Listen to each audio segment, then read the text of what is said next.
It's time for D&D! Welcome, everybody. Next to the speaker. Hello, welcome. It's Sunday. It's High Rollers time. I'm your Dungeon Master, Mara Holmes. I am joined by my lovely friends, as always. We have Rhiannon. Hi. We have Chris Trott. We have Kim. Hello. And on the other side of the table, we have Tom and we have Katie. Hello. Woo! It's a lovely time. So much effort for you. So much effort. He just likes panting. He does, yeah, well. Okay, we're going to move on. And speaking of things to move on, I'm going to tell you about today's sponsor. That's right, it's a sponsored episode. A brand new sponsor. Ooh. We are today sponsored by... big thank you to Mongoose Publishing for sponsoring today's episode to promote their new edition of Dark Conspiracy. Ooh, on back kit right now. If you didn't see, I think we have an amazing video that Ree put together which tells you all about it, or I can just read it out. I'm not sure which one we're doing. We'll do both. Which one do you do first? Let's play the video. Let's play the video, Sam! Roll VT! Roll VT. You know us. You know we love when things get a little creepy in our main campaigns. That sense of dread or unease is a really fun story hook, and taking inspiration from horror is a great way to make locations and NPCs memorable for all the wrong reasons. This is why we think you'll love the new edition of Dark Conspiracy. Mongoose Publishing are bringing this classic 90s TTRPG back, and with your support, you can help more tables experience this well-loved world for themselves. In this RPG, you play as a group of elite top-secret operatives, trying to save the Earth from dark forces and cosmic entities beyond human comprehension. Using the Traveller system, your team will be highly skilled but vulnerable to what lurks in the shadows. Your characters will have a plethora of skills, bonuses, and mishaps to tailor them to your unique experiences, as well as new careers, empathic powers, and conspiracy tools newly added to this brand new edition. If you back now, you can start planning your operatives and campaigns straight away. Check out Dark Conspiracy on Backer Kit now, and show Mongoose Publishing that horror and suspense has a home at your table. Amazing, well done, Ree. Thank you for putting that together. But yes, thank you, Mongoose Publishing, for sponsoring today's episode. Yeah, Dark Conspiracy, as Ree said, it's a beloved horror RPG from the 90s, and Mongoose are bringing it back. Back it now on Backer Kit to show Mongoose that there's a demand so that they can supply future books and releases beyond just the core rules. You'll get all the link in chat, in the video description, all of that good stuff to go and check it out. Also, I don't know if there might be some familiar faces in that book when it comes out, because they did say that some people might appear as perhaps agents or monsters or cult leaders and things like that. There might be some familiar faces around. But yeah, you get to play as an awesome operative in a dark conspiracy world. Go and check it out. Thank you once again to Mongoose Publishing. Cheers. Thank you. Thanks for sponsoring. And thank you, Ree, for putting together that lovely little promo. No problem. That is all I was going to mention today. I will do another quick reminder that if you backed the Altheya, the campaign guide, you will have access to the play test. We are very keen. Wow. The play test is out now. So if you backed it, you should have got an email from Backer Kit with the play test documents. Please go and give your feedback in the Roll and Play Discord. I just recently did a stream on my channel where I went through the whole thing and talked about it. We'd love to get your feedback on that as well.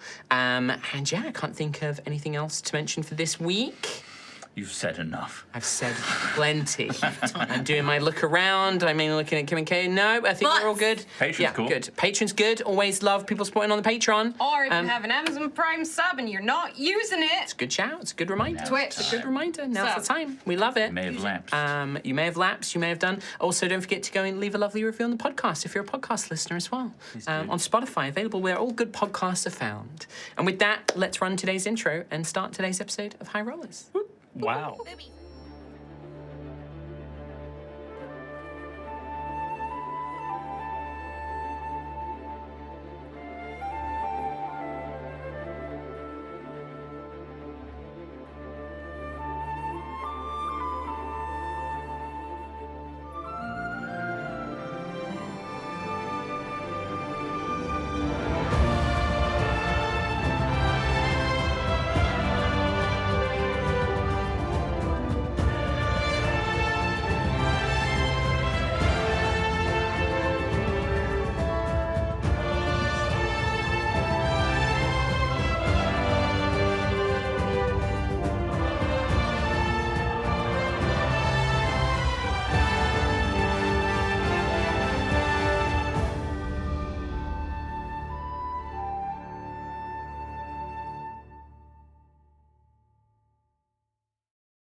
Welcome back to Altheya, the Dragon Empire. Our heroes are in the Imperial City, the City of Dragons, Kelskaris. They have come in pursuit of various things. Gruffith's nightly test, Ophelia reconnecting with her embassy and attending a special event hosted by an old friend from Osseous, and Xanthias continuing the investigation into his father's plot and the criminal organization known as the Diadem. After Xanthias was ambushed, the party believed they have tracked one of the Diadem's facets to an upmarket bar and hotel in the Vault Watch district, a place called the Opal Lounge. With the aid of Malcolm Toombs, head of the former intelligence agency Watchtower, who has supplied them with several arcane gadgets and promised an agent to assist them, the heroes set out to scope out the Opal Lounge and gather information. During this, Xanthias and Ophelia used the soul cage given to them by Lord Obsidius, which contained the soul of Diadem agent Nixa Mist. They used the cage to ask Nixa questions and even spy on the Opal Lounge itself. But in doing so, unbeknownst to Sister Ophelia, they destroyed Nix's soul. A tense confrontation with the rest of the party when it was revealed that they had used the soul cage has led to them being a fractured team. And that is where we pick things up today. And we begin not at the Opal Lounge, not even in the Vault Watch district, but on the Coil, the circular ring road that surrounds the central district of Kelskaris, where Gruffith of Tremorrow has headed to his training with the Ascension Alley Cats to meet with them and train with them for their hatchball game, which is the final part of his nightly test, to see them through to their final tournament. What do we see? Kim, you tell me, like, how does this look? We see sort of, Gruff arriving at the training grounds. So, I was thinking about this. I think he's definitely not himself. I mean, not that he's ever been himself around children, because he doesn't know how to talk to children or anything like that. But he's definitely a bit withdrawn. He sets them about the training, I think. Oh, no, just as you arrive. As I arrive. Yeah. Sort of. So we see him, like, not looking like himself, kind of a bit distracted. Bit distracted, like. As he arrives. You see that they've all gathered, and they're sort of all of the kids are in their usual kind of, they've got the raggedy kit that they've all been using, still kind of putting those together. You can see that Venora is sketching out some early designs, but it's still very early. And they're all sort of like, kind of kicking sand, waiting for you to arrive. And when you do, Hawkins, the young feline wild heart lad with the red hair, just like literally looks up, kind of looks around you for a minute as you approach, and just says, "Yo, old man, where's your assistant team today? Where's the rest of them?" Oh, they got held up doing something else. We've all got business here in Kelskaris. Oh, all right, sure. That's kind of nice. The big guy's a bit weird. It's kind of sad not to have the Dragonborn guy. He's kind of cool. I'll tell him that. Don't tell him. They'll For be the love of God, don't tell him. Yes. There's one person who likes you right now. Yes. They'll be here for the game. Yeah, sure, whatever. And you can see that, like, Hawkins is trying to play nonchalant. Most of the others are sort of not, they're sort of, they just sort of accept what you said, and you set them to training. I don't want to spend too much time here because I think we've done a lot of this before, but the training session does go fairly well based on the results that you had last time and what you began to work out with the team. You notice that Hawkins and Tristan, the young boy of the Church of the Scions, who you sort of have struck a bargain with, promising to have a word with his the sisters and friars who look after him, provided that he put some effort in. You can see that they still clearly dislike each other, and especially, Hawkins hogging of the glory. Like, he never wants to pass. He always wants to be up front, always wants to score the goals. But now, having them both playing and Tristan putting effort, you can see that's having an effect. Suddenly, Tristan doesn't always get the ball. Suddenly, Tristan isn't always the one scoring the goals. And it humbles him a little. Hawkins, sorry. Yeah, sorry, Hawkins. It sort of humbles him a little bit, but that stokes him to try harder and to go even further beyond his already quite impressive skill. You see Pippa, the young halfling girl, and Paulie, the goblin, working on the communication that you taught them last time. And they seem to be getting on, and you actually catch them midway through the break. Paulie seems to be trying to teach other goblin words to Pippa, and at least one of them you're pretty sure is very rude, because Pippa starts laughing and like pointing, and like they like literally fall about laughing together. So you can see that these bonds are starting to form. And then eventually, as the training sort of winds down, Guntram, the dwarven boy, will say like, so, coach, the game is tomorrow. Is there anything we should know or work on or be prepared for? All right, so communication. That's the thing we've been working on. That's the thing we'll keep working on at the game. I think we've made great headways. Guntram, you've come up with some good words. I think your suggestion of speaking in Goblin, having Goblin keywords, fantastic. I'm also, and I would have practiced this during the training, like swapping some of their positions about. We're gonna keep with the new positions, okay? Guntram, don't worry about your mother. I'm gonna go and speak to her. Okay, as long as you speak with her, I guess that's fine. If she says anything to you beforehand, tell her to come speak to me. Okay, coach, I will. Yes, very well. Listen, I've not had much time with you kids, but I just want to say, trust in each other. Let's wind that back. Trust in each other. Trust in yourselves. That's all I can ask for. You see that, like, it's not the most inspiring speech. The kids right now are just sort of, they're just sort of like, yeah, okay, yeah. But they've seen that some of the stuff you've taught them is working. Like Pippa and Paulie communicating a lot better. Guntram is very pleased to not be a striker and to take on that defensive position. Seems much happier, but he's very worried about how his family's going to react. So you can see that you've had some effect, but there's still quite a few quiet kids. There's still a few kids who are very awkward and don't really know what to do themselves. But you've addressed some of these key issues. And they leave, they sort of grumble a little bit, you know, and the training comes to an end.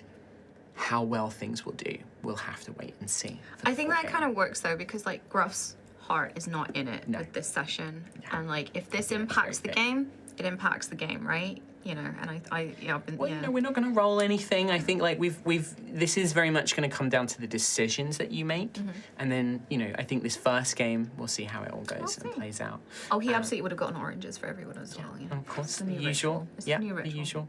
And so I think we just leave that there with you know the training having gone on for a few hours, and you begin making your way back to Vault Watch, or do we do something else? He probably takes a little bit of time to pack up. You know, takes his time. Sweep down the grounds. Ground don't need sweeping. It's all dirt and mud anyway. But he finds a broom somewhere and is sweeping it down. And he's kind of like taking his time, packing stuff up, and like, oh, one more time. He's procrastinating, but he will go back. Like, make his way back. As the sun begins to set, you begin making your way back through the city as the magical streetlights, the magical lights and the candles and the lanterns within the buildings themselves all begin to come to life as Kalskaris nightlife comes alive. And you alone, except for Seren, make your way back, kind of weaving through the now much more lively, you know, less merchants, less traders. This is now the nighttime crowd, making your way back through the coil. You still hear the sort of sweeping sounds as one of the Griffin cavalry flies overhead, scouting out the city and things like that. But you can see that it's about revelers, it's about tourists, it's about travelers, people going out for dinner, people going out to enjoy a show, these kinds of things. And you, Gruff, alone, currently make your way back towards the Vault Watch district. With that done, let's roll our fate. Okie dokie. Get that on the board. I knew that there wasn't going to be a dice roll involved, so. Ooh, a 4. A 4. I too got a 4. Another 4. Trez. Oh, well, that's one for me. 6. Oh, lovely. Another one for you. 1. Another one for me. And then Is it even? a 2. It is. Even. Stephen. Even again. So, Damn it. when we sort of cut back to the Vault Watch district, Rowan and Daisy, you've been separated, for a little while. Like, it's been at least a good sort of 2-3 hours at this point. So what have the two of you been sort of doing and up to, waiting for Gruff to return? Rowan will be awkwardly staring at Daisy, knowing that we've just had a very difficult situation with the soul cage. And he'll clear his throat a few times, knowing that he's going to say something. I think Daisy knows at this point that Rowan does this, so she's just gonna let him take his time and just maybe give him a nod of. Daisy? You like pastries, don't you? I do too. Yeah, they're great. Yeah. Yeah, pastries are cool. I like getting pastries, the combo deal at Latte Fun, when you get the coffee with it. The coffee and the pastry. Things in pairs are always nice, like when people work together. Yeah, working together is good. I'm struggling. Yeah. I'm struggling with this rift that's formed. Yeah, I don't like it. Rowan has a moral quandary in his brain. No, referring to yourself in the third person. Yeah, that's always it's always a bad sign, really. I love them to pieces. Oh, I think we all do. That's what makes it so hard, because we all love the group combo, but if And the I combo's get it. not working. Stakes are high right now, and we're taking every advantage we can get to get information, and we're in over our heads with a lot of this stuff, and time seems to be ticking away, so I can understand it. It's just a life was taken for some knowledge, and that doesn't sit right with me. So I don't know if they even realized though. I don't know. It's just all of this stuff that I don't understand. I don't understand the magic behind it, and why did the cage thing even exist in the first place? That's horrible. But it's something that Obsidious does and is willing to do. That's the kind of person he is. that's terrifying. Yeah, but that's where I've we're been at. trying to win him over with pastries. Do you think that the pastries will avoid me being in a little tiny cage? I don't think you're going to become a soul cage Okay. unless you do something, that dragons don't like, in which case Well, I don't know what they don't like. I need to study. I need to learn I don't what know they either. don't like. we're all... I don't want to be a little cage. I don't think... Okay, let's just... Okay. We don't need to be near Obsidious right now. However, Yeah. we do need Yeah. to do something with those two. And I don't mean punish them or anything like that. I mean... You don't mean put them in a little tiny cage? No, I think find a way through this. Because we're friends and people make mistakes. we all And need I to think do it was an honest mistake. I think so too, but we all need to be. We can't go into places with sneaky, horrible diadem things going on if we're not a team. We need to be connected. We need to trust each other. Well, you have the communication. We could all say something before we go in. Just to diffuse the Why don't you tension. think about that? Because I want to jump over now. And we last left Xanthias Ophelia, we need to and kill Ophelia. everyone else. In cages. Everyone's solution to this is soul cage. the strongest. I don't really like this part. Soul cage. You do something wrong, soul cage. Rowan and Straight to Daisy, soul soul cage. cage. Soul cage. Zan and Ophelia is soul cage. Believe it or not, So- soul cage. We cut back over to the inn where the two of you, I believe we last left off, were getting disguised and preparing your disguises and trying to think about how to use the hood of shroud. This the is just false faces. before the very, very end of the This episode. is Okay. what I was going to do. Is be like, I wanted to kind of establish where everyone was and the conversation's happening, and then Daisy's going to see this dragonborn going into the inn and then relay that, and that's that was going to be my lead-in, Nice. how it connects to the end of the last episode. So you kind of, we see the two of you. You're in the room. Are you preparing? Like, do you have are you using the hoods to create the disguises? Yeah, I think that's basically what we were spending time doing. Yeah. Right? Is various different makeups. We had loads of different clothes and things that we were trying out and seeing what suits us best. Even though we've got the false mask thing, that trying to formulate characters and understand who we are before we go into this place, wide in the open, under veils. Yeah. So you're just sort of, trying on different outfits and trying to come up with these personas that you're going to I feel play. it would be like getting like, Percy, just hold my hair like this. No, try that. Very Is well, that mother. okay? Yes, of course. That looks okay. Maybe like a What twist. service does that? What's the service there? Who are you trying to be with that hair? What does the hair say about you, your life, the things you've done, the life you've led, the people you know? Who is this person, Ophelia?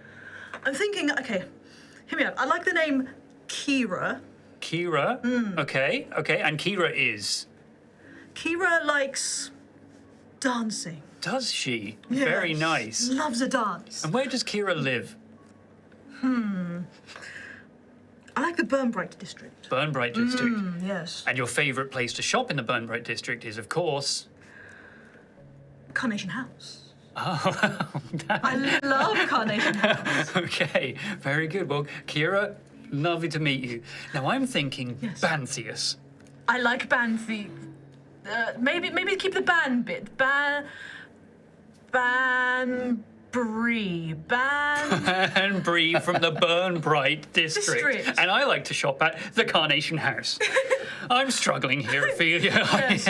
We could literally be anyone and no one at the same time. Yes. Maybe that's what we need to do for the rest of time, because everyone else, I don't think we did well today. So, as you say that is, Daisy, you and Rowan have been having this conversation, and you've also been keeping an eye on the Opal Lounge, who's coming and going. You've been sort of keeping an eye on for potential ideas, and you see a red dragonborn. You glimpse him, and from the distance, from the pastry shop where you are, you see that they keep themselves quite to themselves, they're quite kind of closed in with their body language, but you can see that there's all sorts of bruising and scars and things like that.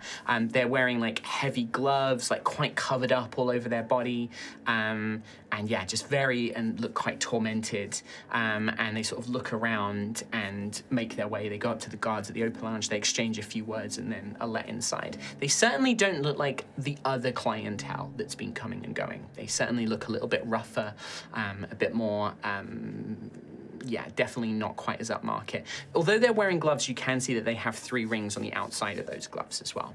They're wearing a bronze, silver, and gold ring. And you relay that via the daisy chain. Project the image that I have seen through the daisy chain. I don't think I would say anything else in the daisy chain at this moment. I think I would just give the image to everyone.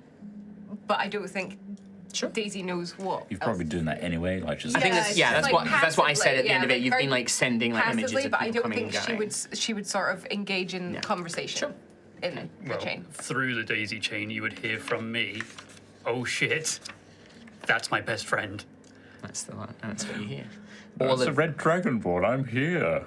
No, that's Farrier. Farrier, I grew up with him in Rust End. He shouldn't be here. He shouldn't be here. He'll recognize me. Xanthes, he has 3 rings on. 3 rings. 3? Well, good for him. That's great. I'm so happy to hear that. Why is he here right now?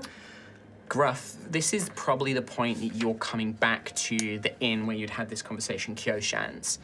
You've just sort of arrived on the street, having entered the Vault Watch district, and you hear this conversation. You also see that sort of standing, leaning outside Kyoshan's, she's kind of just leaning up against the wall, kind of looking a little, kind of half amused, half bored. You can see that she's an orc with heavy scarring down one side of her face, which is the visceral marking. It's glowing with this golden light, but it's quite severe, especially around her mouth. She's wearing a kind of rough breastplate, quite nondescript. The armor's kind of dark and colored. She's got a basic traveler's cloak over it, kind of thing. And you can see she's just kind of looking a bit bored, and then sort of notices you, and is just Just give her a firm nod. Yeah, she just nods back. Doesn't say anything, though. Oh, can I help you, madam? Oh, no, I'm all right. I'll wait for all of you to be back together again. Sorry, all of us? Yeah, you and the team. Do I know you? We've got a mutual friend, my friend Malcolm. Ah, Miss Darling. Just darling. Nice to meet you. An honour. Yeah, real pleasure. You're a big fella, aren't you? Oh, I suppose. Yeah. Big belly. Saw, well, it looked like you and your friends had a bit of trouble. You ran off quite quickly, and the other two went off. Something happened. So Gruff stiffens up, like visibly. He's not good at, he, just stiffens up. Oh, I had a previous engagement with the Ascension Alley Cats. Oh, yeah, no, I know. It's just, you went off, the other two went off, the other two are still in there. Oh, well, everyone has their own business. Yeah, sure does. Just hope that nothing has done anything to hinder, working together. Because, pretty dangerous thing what we're about to all do. I'm sure things will proceed fine. I certainly hope so. But anyway, I'll wait for all the rest of you to come back together. But, say I'm kind of keeping an eye out. They already know that you're in the district, so I'm just trying to keep an eye out, see if they send anybody to keep an eye, try and spy on you while you're in the inn. This is probably rather gauche of me to ask, but you got anything that, a call sign or something that you are who you Just say darling. you are? Just darling. Right. Anything you can tell me about Malcolm I mean, very private man. to prove that you know him? I mean, anything you know, I know. I'm not gonna... When you work for Mr. Toombs, you learn that you don't give anything away that you don't need to. All you need to know is I'm here to help. I'm keeping an eye on you all. Right, yeah, I just feel a bit uncomfortable when strange women come up to me in the street and say, I know what you know. Yeah, you should. It's And very, I'm watching you. It's very mysterious, yeah. But if I wanted to cause you trouble, I would have done so already. Especially with all of you being all off on your own. Oh, fantastic, that's really reassuring. Yeah. I mean, why do you think nobody came following you? To be honest, Miss Darling, I wasn't thinking about it. Nah, I'm not cut out for this kind of work. that's why I was sent. A few of them were keeping tabs. I've taken care of them, but they're like low level. What do you mean when you say taken care of? I knocked him out, tied him up, Oh, right, okay. got him hidden somewhere. They're just low level informants. Nobody real important, but, just trying to make sure that they don't get a drop on what you're doing. Fantastic. Well, I'm really looking forward to this. I'm so good at this kind of mission. Well, Any tips? I mean, if it was me, be smart, be clever, be charming. These folks, it really depends on how you're going in there. I hope that you're good at being quiet and being unseen. Quiet as a mouse. Oh, perfect. Some sort of, I think Toombs told me you're some sort of shapeshifter. You can do some shapeshifting. And I can. That's helpful. Just be wary. Obviously, this is a group that have access to a lot of magic themselves. Do you think they'd be able to see invisibility? If they've got reason to suspect that somebody might be around, they'll probably have a way of doing it, but they won't have it on all the time, I don't think. I also don't think that, same with, dispelling magic and things like that. If they're suspicious, they'll start looking into things. Right. So, depends on how suspicious you and your mates get. You coming in with us? I'm going to keep an eye on things. I'll be in there when you go in, but I'm not going to come in with you, if that makes sense. But I thought I'd at least introduce myself to you and the others. Pleasure to meet you, Miss Darling. Just darling. Just darling. He's never gonna stop. But anyway, the other two are still at the pastry shop. Once they come in, I'll make my way upstairs and say hello. Right, okay. She just sort of leans off the wall, kind of stretches. You can see that, she's very strong, very athletic. You can see that actually, her hands... I think Gruff would very instinctively know, because you've been developing your instinctive fighting as well. She's like a brawler. She's not there's no weapons on her at all, but her knuckles and her hands, you can see have got bandages and bruising and stuff like that, scars on the knuckles. And she sort of just cracks her neck, and then she nods, and then very just nonchalantly steps out into the street, moves into the crowd, and then is gone, basically. You just don't see her. Just vanishes. I'll go into the Kirschis. And you start hearing the that's my best friend. Yes. That. You'd probably hear as Gruff comes up. I imagine this place is quite creaky, and he's a A big... little bit. I mean, He's it's a big guy. It's a pretty decent inn. I imagine that Vrick sees you outside, but also don't forget you have the daisy chain up as well. He's not saying anything yet. Sure. Okay, that changes things. That changes things quite does. drastically. He's probably going to recognize any small. He knows me very, very, very well. So we need to go deeper into the disguises, I think. Should we pull back and come meet up? I don't think we can. I think we have to go in tonight. But if he's there, I need to avoid that red Should we dragon. meet up now? We're still out here. Yes, come upstairs. Come upstairs. Where's Gruff?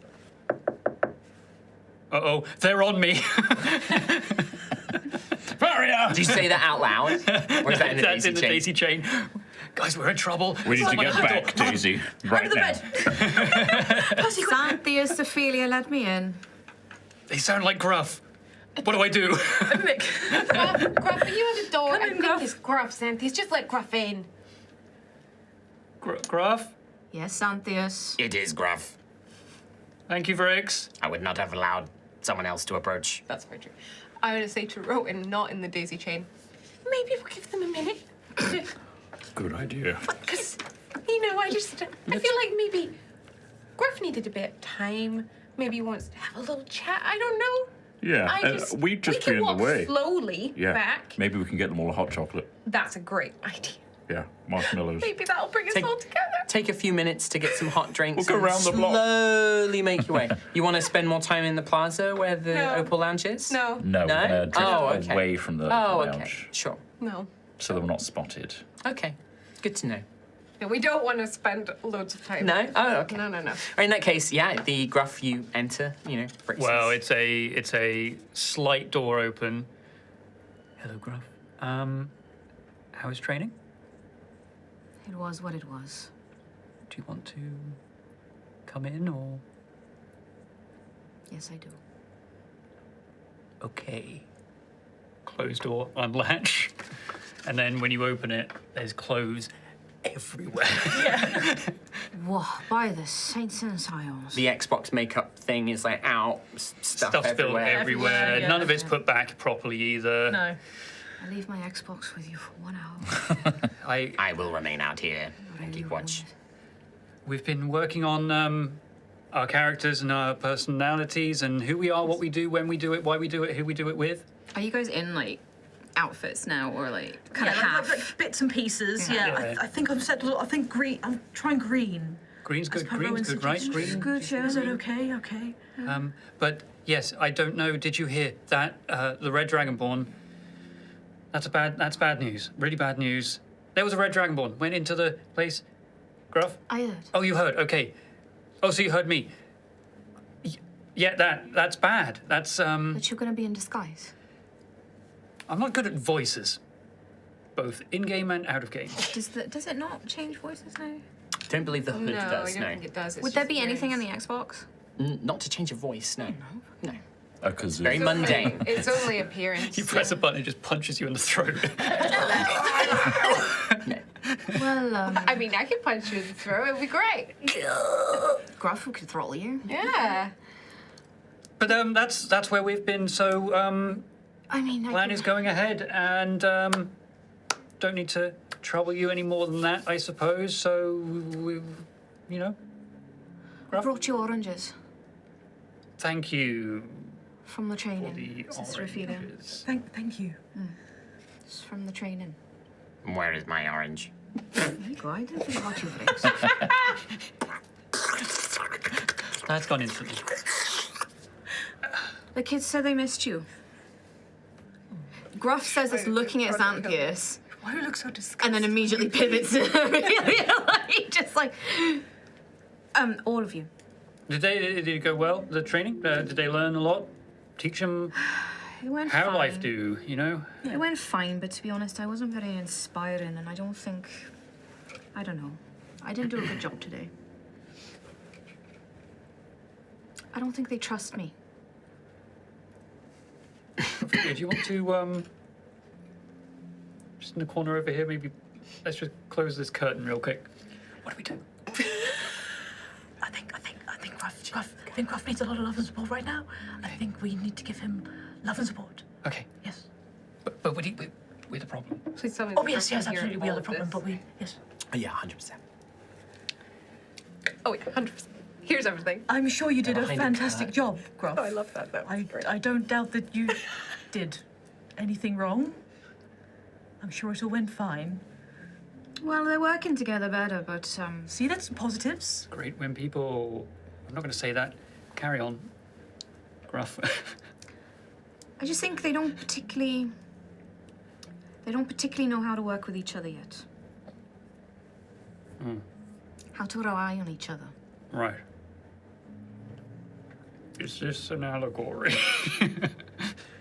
Does Xanthius really need to ask that? I don't think he does. He's got 8 wisdom. That is true. That is true. He does maybe need to ask. I think he's not much better. He's got 10. I might You be. are enough to be.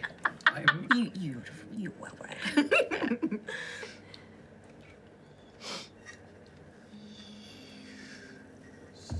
Trying to decide at what break point this we up. burst. Yes, thank you. I was about to step in and say this is probably Because I want to go there. Pastry! Hello. Hi! I'm assuming everything's sorted out now, so it's good to see you all back together. Hot chocolate! Did you get one for me? Yeah, of course we did. Rick's actually got 2 for you.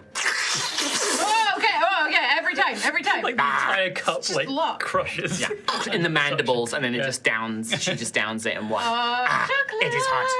Thank you, Daisy. Likely, Got an orange. Gruff Oh, thank you. has come in and said all the right things, such as, Ophelia, it's okay. We're going to get through this together. Xanthius, we understand where you come from. Gruff, I'm sure you said all of that.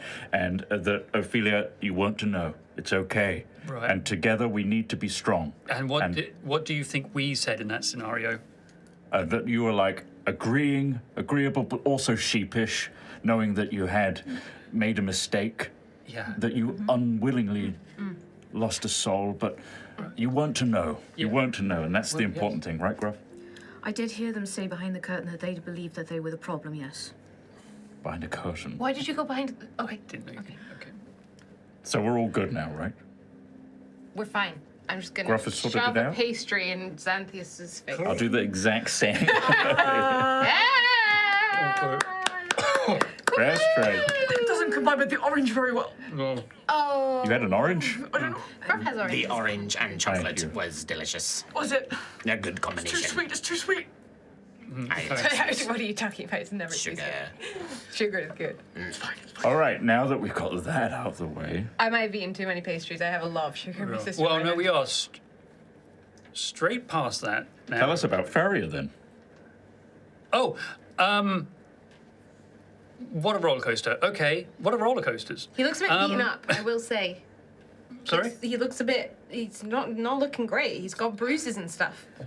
Looked quite, like, didn't look like the rest of the Opal Lounge. But 3 rings. That's a worry. That's a worry. What if people just wear 3 rings? No, not when they go into the. But he spoke to the person on the door, and they let him right in. I don't think if someone with 3 rings goes up to the Opal Lounge door and speaks to that, if they don't, Yeah, if they're you're not right. legit, they're not going to get in. And also, what if one of his tasks to be initiated was to deliver Xanthius in the first place? No. They are aware of you. Hold and on. us. Tell us about this person. How do you know them? He already has him. Yeah, I'm trying to recall what I'd already told you Told before. that you went to the city with someone, and that they. Is that directly linked to a red Dragon Ball called Farrier, though? I'm pretty sure we You have. said you were with Red Dragonborn, I believe. That you were with someone Yeah. to go and Yeah. do the thing that you were going to do, A long time ago, yeah. and that It was a long, long time ago. betrayed Is this you, the or- same one Yeah. that you went to Kelskaris with? Yes, it is. This is. I've known Farrier for longer than I can even remember. In Rust End, we grew up together, and he knows me better than anyone else in the entire world. Well, a lot's changed since I last saw him, but either way, he is or was, I guess, now my best friend. But he had connections to. Your best friends. We're better best friends. Oh yes, of course, absolutely, of course. And I so would nice. I would never do anything to hurt you. So, when I came to Kelskaris after getting a message from my father, he's who I went with because he knew people. And I didn't know who he knew or how he knew them or what that meant at the time. I thought it was completely innocent. But I came to Kelskaris with him, and he took me to a place that I do not remember. And shortly afterwards, the crown steel was there. Did he do it? As Daisy asked that question, Xanthius, you were taken back to a memory, a vision that you've not had in quite some time now. A dark room, underground, somewhere. You don't remember exactly how you got here. Maybe you were blindfolded, something about not being able to trust you and not being able trusted to be brought here. You remember you came to Kelskaris. Maybe you went to Burnbright, but you're not sure. But you find yourself in that dark underground space, and there is a pedestal, kind of like one that you might display something in a museum or an art gallery. And there was something on top of it covered with a cloth. And there were people, lots of people there, shady people, people that you knew were bad news, but you were there for a purpose. And Faria said it was okay. And then they revealed the object, and you remember the crown steel, and you wanted it, and you reached out for it, but so did Faria. And something happened, and in that explosion, and that's the last thing you remember. Then literally you remember stumbling out of the city gates, just trying to get as far away as you could. If you're wondering when that vision was, that was episode 1, by the way. That was the Xanthius' character Was it not introduction. episode 0, technically, for us? No, it was episode 1. That was episode No, we 1. didn't do an episode 0. But yeah, so Damn. I don't recall he was there. I know he was there, and he took me there, and then I woke up outside of Kelskaris. Not long after, I found Gruff. I don't recall what happened, how it happened, anything like that, but he has 3 rings. So he's with the Diadem. That's certain. I remember you saying that he was addicted to crown steel as well. Don't believe so. don't believe so. Okay. I think he might have had the same pull of it, like, because he's a Dragonborn. Ignore me then. I will. Fine. Great. Xanthius. Said that. Xanthius, Yes. I don't want to conspire. This is your best friend from Rust End. But we're learning a lot about the Diadem recently and how deep that goes. Is it possible that they were using you or pushing you in the right direction? But I knew him my entire life. Grew up together. You were young boys running around the Sovereign fields again. and the farms. You know, you didn't have anybody else. You were the 2 Dragonborn in Rust End. Exiled sons of some dragon. He wouldn't have... I don't mean to suggest anything like that. Maybe they joined the Diadem afterwards, after seeing what happened to you, and they needed some reason. There's got to be a reason, right? Well, the professor is, we suspect that he joined because he had no other place to go to after something bad happened. They Maybe prey he was, upon people that need it. maybe after whatever happened, he was vulnerable and in at risk of being arrested, and the Diadem found him. But I thought I knew everything about Faria. We spent so much time together, yet there was no... He can't have been a plant just to get me there. He wouldn't do that. Your dad would. Friendships are One difficult. thing you would remember about Faria is that he had always dreamed as he wanted to open his own smithy. He wanted to be independent. He wanted to work for himself. And you know that that's why he was going to Kelskaris, and you know, he started making good money. He came back and he would have a bit more money. He said he was saving up for a smithy. And that's just one, a little detail that you remember, and it was how a lot of that conversation, that early conversation of how he knew people. Knowing your father, if he had something he needed, your father probably used it. Okay, well, what... Let's just think of the present. You There is- can't be spotted. No. I am going to do everything I can to avoid Faria in that place, but Should you even go in, if it's that much of a risk? well, Are you going to be okay seeing him? I was thinking about the characters that we could play. Do we still have that letter from the professor? Or was that given to the You authority? gave it to Crumlow. But you remember the details of it. Daisy saw it, and Daisy's got photographic memory. Well, I mean, certainly, I would say enough. I mean, if you've got it written down, you can remember it. We're going to be nervous, regardless, going into that place. So incorporate that into who we are when we go into the place. Perhaps we had a business in Burnbright, and that had some illicit operations going on that the Diadem would help us with. We receive a letter to meet someone at the Opal Lounge, just like the professor did. It's a truth that we know, and we may as well exploit it. Yes, work with what we know. It could work. You hear a kind of like from the doorway. Rix is like turns around, gun pointed, halberd, and you see Gruff. You see the same half-orc, sorry, not half-orc, orc woman who stood at the doorway. Described her earlier. She has like visceral, glowing scars down one side of her face, quite nondescript clothing, but looks pretty capable. Hair sort of like tied back, shaved sides. We've actually been rumbled this time. Stand down, Vrix. What? It's like, who are you? What are you? How did you sneak up on me? This is Darlin. Miss Darlin. Oh, Yeah. Oh. Nice to meet you. I'm the friend of Mr. Toombs. The friend of Mr. Toombs. I'm so bad with names. Yeah. Oh, hello, just darling? Just Darlin. Just Yeah. Rowan. Nice to meet you, Ryan. I know your names, don't worry. I know Oh. your names. That checks out. I said to Gruffith I'd come up and say hello, just to let you all know my face. Also, kind of here to give you a bit of a nudge. If you want to move on the Opal Lounge, I would get a move on. If you're doing it too late, you might be missing your opportunity. I'm pretty sure that all of their folks are inside. I've not seen any come and go, but I mean, this is an opportunity and you don't want to miss it. All right. I'm going to be around. I'm not going to come in with you, but if things get hairy, I'm there if you need me. Good to know. How many people can you connect with?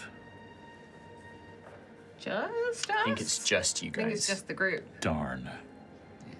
Yeah. I'll be keeping an eye on you. But, yeah, just... If we need you, is Uh-huh. that something we can do, a call sign or a... I mean, Safe if you, word. if you need me in the way that I'm going to help, like, it will be pretty obvious. I'm talking about if you get rumbled and they're trying to, like, kill you or capture you or anything like that, that's dear. when I'm going to step in. By the silence. I'm also here to, don't forget I said this to your friend, to your pal Gruff. Right now, they know that you're in this district. I think you guys came here and, they've spotted you. They got informants everywhere. So if you're going in with the disguises and things like that, they're not going to expect you to walk in disguises. But if they start getting suspicious, they're going to start checking for stuff.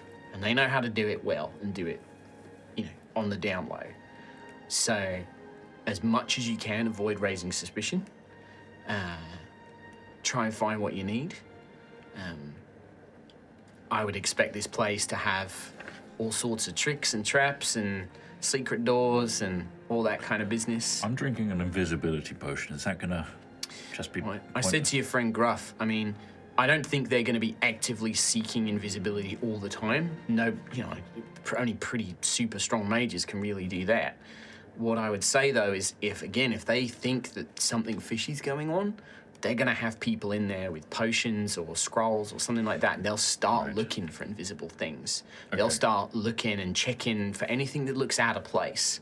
So, even mice, spiders crawling around, they know that people can shapeshift. They know that people can turn into animals. They're not stupid, right? You got to remember you're dealing with clever, well-formed, well-funded people here. Okay. So it depends on how you want to do it. I would also say if you're thinking of going in there and kicking off a ruckus, that's just going to they're going to take whatever information they got and run. They're not going to stand and fight and risk their most valuable agents. we want to get Peridot, right? That's the main goal. Peridot's the one that we need the most. They're the one who's going to have all the best information. So that's our target. Either we get Peridot or we get what Peridot knows. Maybe they got books or letters or ledgers or something. Or we can mark them with the tracking. Exactly.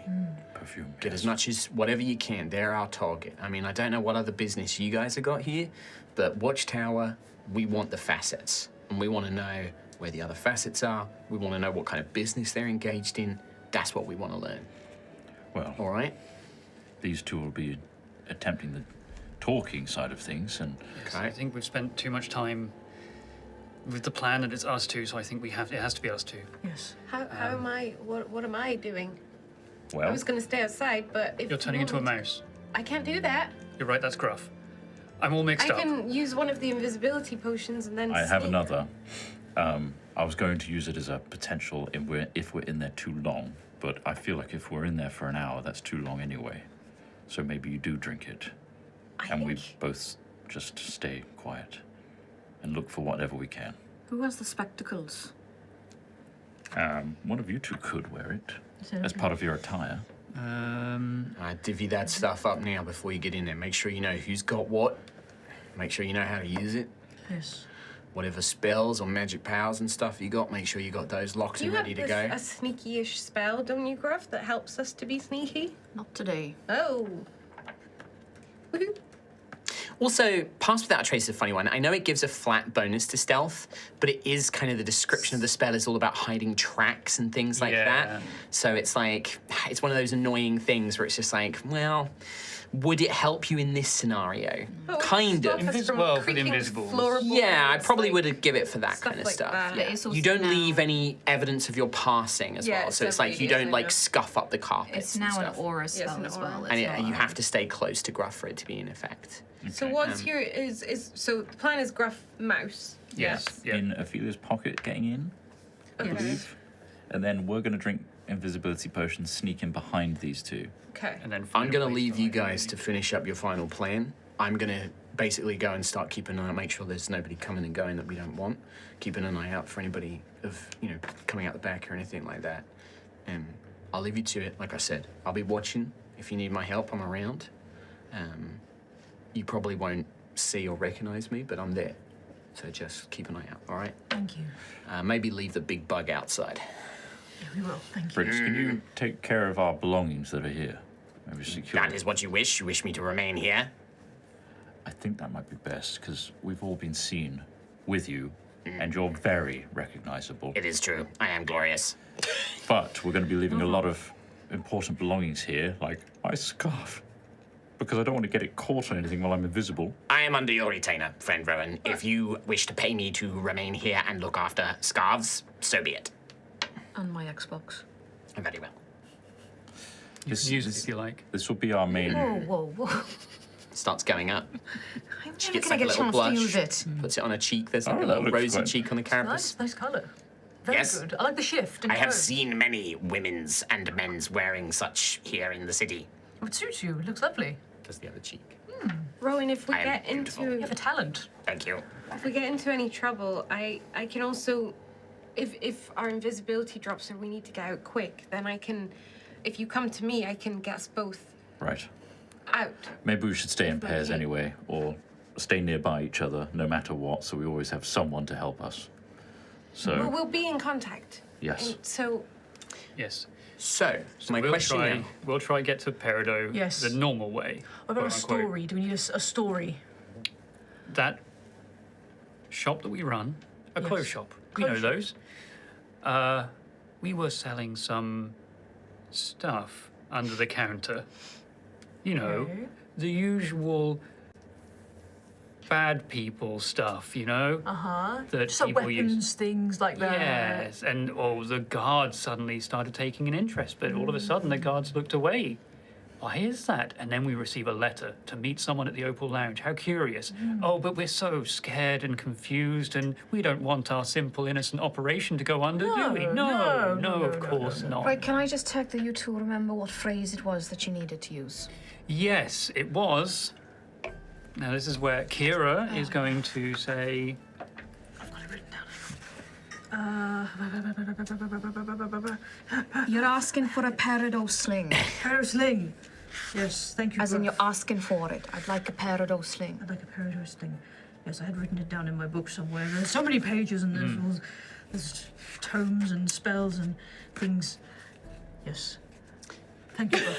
So to get things moving along, how are you approaching the Opal Lounge? Who's going in where? Remember, this is a 3-story building. You know that there's a roof terrace, but it's 3 stories up, which would make it about 30 feet up, maybe just under 25-ish, 20 feet.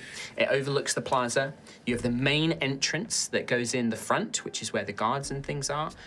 I don't believe you guys went and tried to find out if there are any other entrances or exits, so those are the only current access points that you're aware of. There were windows on the middle floor, and those connected to the private rooms that are for rent in the Opal Lounge. Yes, Ryan. This is Chris speaking. Okay. The fuck is Hi, Chris? Who's that? Potion of visibility. Yes. I have the boots of levitation from Yes. the Feywild. Oh, yeah. Can I carry Daisy up to the terrace? I think that, yeah. Whilst I think what's your strength score again? 2 million. It's not. Whoa. It says there. 2 million. Doesn't say that. It's 13, so +1. I would say just about, like, it's like, again, If I Rowan's large big, but you're form not strong. You could, large form, then you might struggle. Trample everyone on But the I would say terrace. Daisy's quite small. You are strong enough that I think, yes, you can carry Daisy. You just couldn't do it for a long time. Yeah. So you I don't want just to be want to doing get to the terrace. Yeah, yeah, you could do that. Yeah. I propose that idea as like an alternative entrance. Yeah. Yes. Okay. Yes. Well, if you are invisible and the suspicion isn't open that they start looking for invisible people, maybe that's you guys need to just start looking for secret rooms, hidden places. Should we take the spectacles? should Maybe probably- Rowan yes. should. You're Take- better with magic. Are they going to fit my face? Yeah, probably. I would assume. Oh, Wow. we kind of look like Dave Bautista from Blade Runner. Tiny. Yeah, no, they are. They're like little tiny, like, Ponsnays. Amazing. Ponsnor. They look great. Here's a mirror. Whoa. Hello. So this is a Wand of Secrets chart. Yeah, I've but got it once in the all the party. charges are gone, it just doesn't work. It doesn't regain charges ever. The spectacles. It's like a one-use kind of Yeah, I've wand. renamed it. Yeah. Got it here. So yeah, once you've used all 3 charges, that's it. It's done. It doesn't ever get charges back. Yeah. Well, it says it regains 1 Yeah, to 3. that I'm saying that's One. different to Okay. that. That's That's the I'm saying that's difference. the exception. Okay. Yeah, that's the difference. But me and Kira, And what's your name? Fonson, Fonson. son of Fon. Right. It's just too stupid to be real, right? Onsen. Fonson. Oh, I missed my Better puppy. than Bantheus. You know, I've heard him say Bantheus so many times when we do these things. Tantheus, I heard Yeah, that. he just puts another letter in front of his own name. I miss my dad Fon so much. I suggest that perhaps you two leave. Why are you laughing, Ophelia? Sorry, it's so good. Thank you. It's great. It's great. I suggest perhaps that you two maybe leave separately or out the back of this building or something, because Miss Darling did say that we are all being watched here. Yes, that's fine. I think we have to go through the front door. Yes, That's what just- these people would do, right? We're just paying guests. We've been asked to meet someone. We'll just walk in the We're front door. confused, we're lost, we're scared. We simply received a letter and a message. Yes. The Peridot sling. Peridot sling. Okay. So that's Xanthius and Ophelia. You're going to go in through the main door. Yep. You're going to do your disguises now. Yep. Yes. We established a little bit, like, how much you change your appearance and what are you doing with it? Yeah. You have the Hood of False Faces. Remember, it can pretty much change everything except, like, your ancestry and things like that. You know, you can have slightly different skin color, you can change your eyes, add facial hair, you can change your hairstyle, change the hair color. You can do a lot of that stuff and it will count as a physical disguise. Cool. But what specifically are you doing? What do you look like? I think Ophelia would take inspiration from like her mother, so her hair would be like almost like a crimson red up in like a French twist. Her like slightly pointy ears will be more human, and her cheeks will fill out a bit more, and her skin will have like a nice sort of tan glow to it, like a Different nice to your suntan current glow. sort of- Yeah. So the way it works is you set the hood of the false face on its little tripod, you place it over and then concentrate, and you watch as this like balaclava mask begins to, almost like the thing underneath it begins creating like that slightly filled out cheek. It changes the ear shape.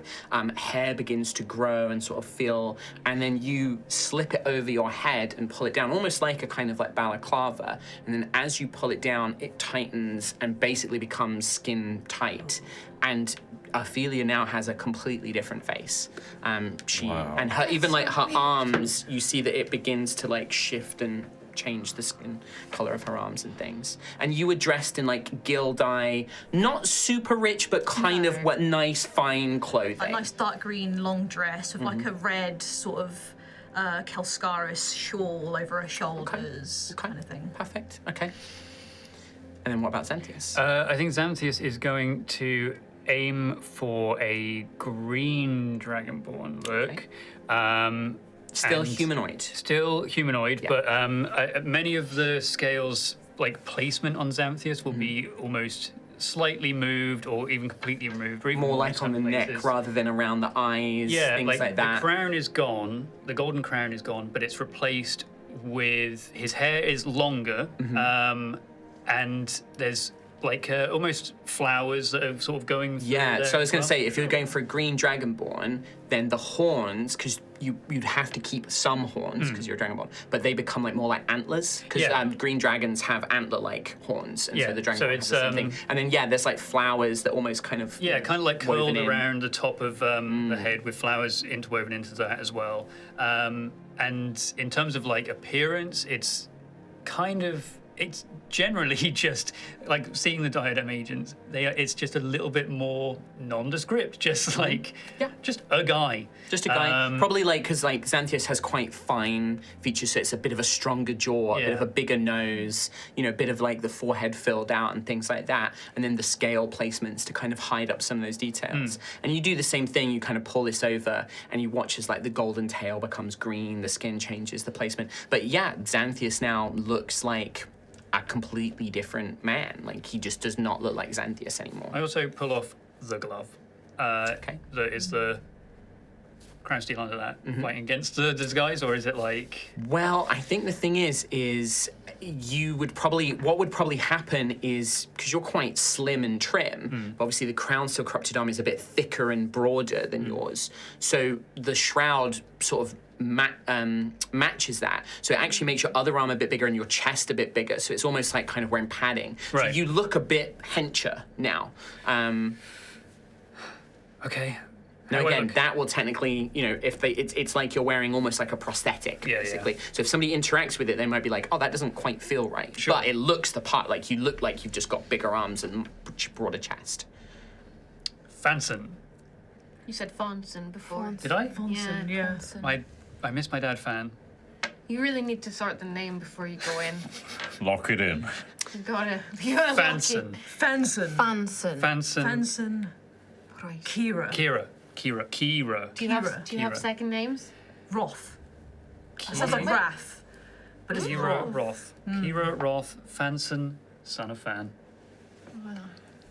Okay. And then finally, Gruff, what is your plan? I'm going to turn into a wee mouse. And hide in I will Kira's go in pocket. Kira's pocket. Okay. Because out of the choice of two, I think I would prefer that pocket. She killed the soul. But she also told everybody about it when pressured. So here's my other last so you little bit of know. action. the murder! To move on from this, because we've had this discussion, the other question I have is, those of you, the two of you going in disguise, because the invisible people and Gruff don't need to worry about this, your equipment. So for Ophelia, Veracity, what are you doing with it? The scarab armor, are you leaving that on? Because if you tap it and it retracts, nobody would know that you have it. You could hide it behind your hair or whatever. But Veracity Very distinct. can't hide it. Like the shroud doesn't hide your equipment. No. Could it go in Rowan's bag of stuff? Yeah, could put it in the bag of holding. Will you look after this for me? Yeah. But it means you will not have any weapons on you then. Could I maybe use like my whip as like a waist belt? Ooh, you could certainly try. It's going to be risky because it is a whip. It's got a big bladed end and things like that. It's going to be kind of tricky to try and hide. The other thing you could do is try and hide it under your robes. Random daggers in my bag. You want just random bog standard daggers. Would normal people have weapons? I would say no. Like, most normal citizens aren't going to be walking around with a sword or a whip or anything like that. A hidden dagger, like they might have like a knife, like, but even that would be pretty, suspicious. For Knife in the walking around. dagger in the boot. Dagger in the boot. Do a classic dagger in the boot. I'd say you can hide, one dagger per boot. So you take it's two. not very much, but it's like Good thing I'm wearing seven boots. It's better than nothing. Yes. Thank you, Daisy. So you'll only have two daggers on you. Veracity is currently in the bag of holding. And then Xanthius, like things like the gold sight eye, any equipment like that. Gold sight eye I'm going to have to leave behind. Although it would be covered by the disguise, right? No, your equipment isn't hidden. Right. But it is like just a fancy monocle. Like you could, in theory, just wear it, but it is quite recognizable. It doesn't match the character, I'm afraid. So no, gold sight eye is going to have to go. Otherwise, I don't really have anything that much. Pop it in the bag. Daisy, look at it, because if I forget, Okay. we need to remember it to get it out. Yeah, you can put it all in the bag of Pretty sure holding. that Ophelia will remember what. I'll remember that I one. remember Rusty, yes. Actually, saying that it's Ophelia, she forgets what she has all the time. I've put so many If things it in goes this. in a bag, it leaves my mind. Oh, Can you look after this? I'll write it down. I'll write My it down. immovable rod, please. I will.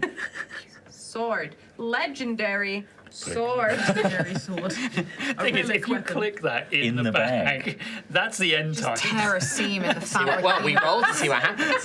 What if it accidentally clicks on? Oh no, it's on its own, isn't it? Okay. So just keep in mind, for Ophelia and Xanthius, you do not have any of your equipment.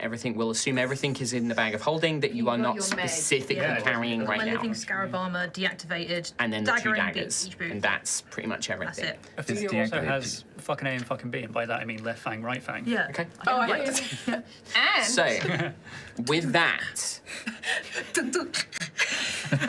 Isn't that Friday the 13th?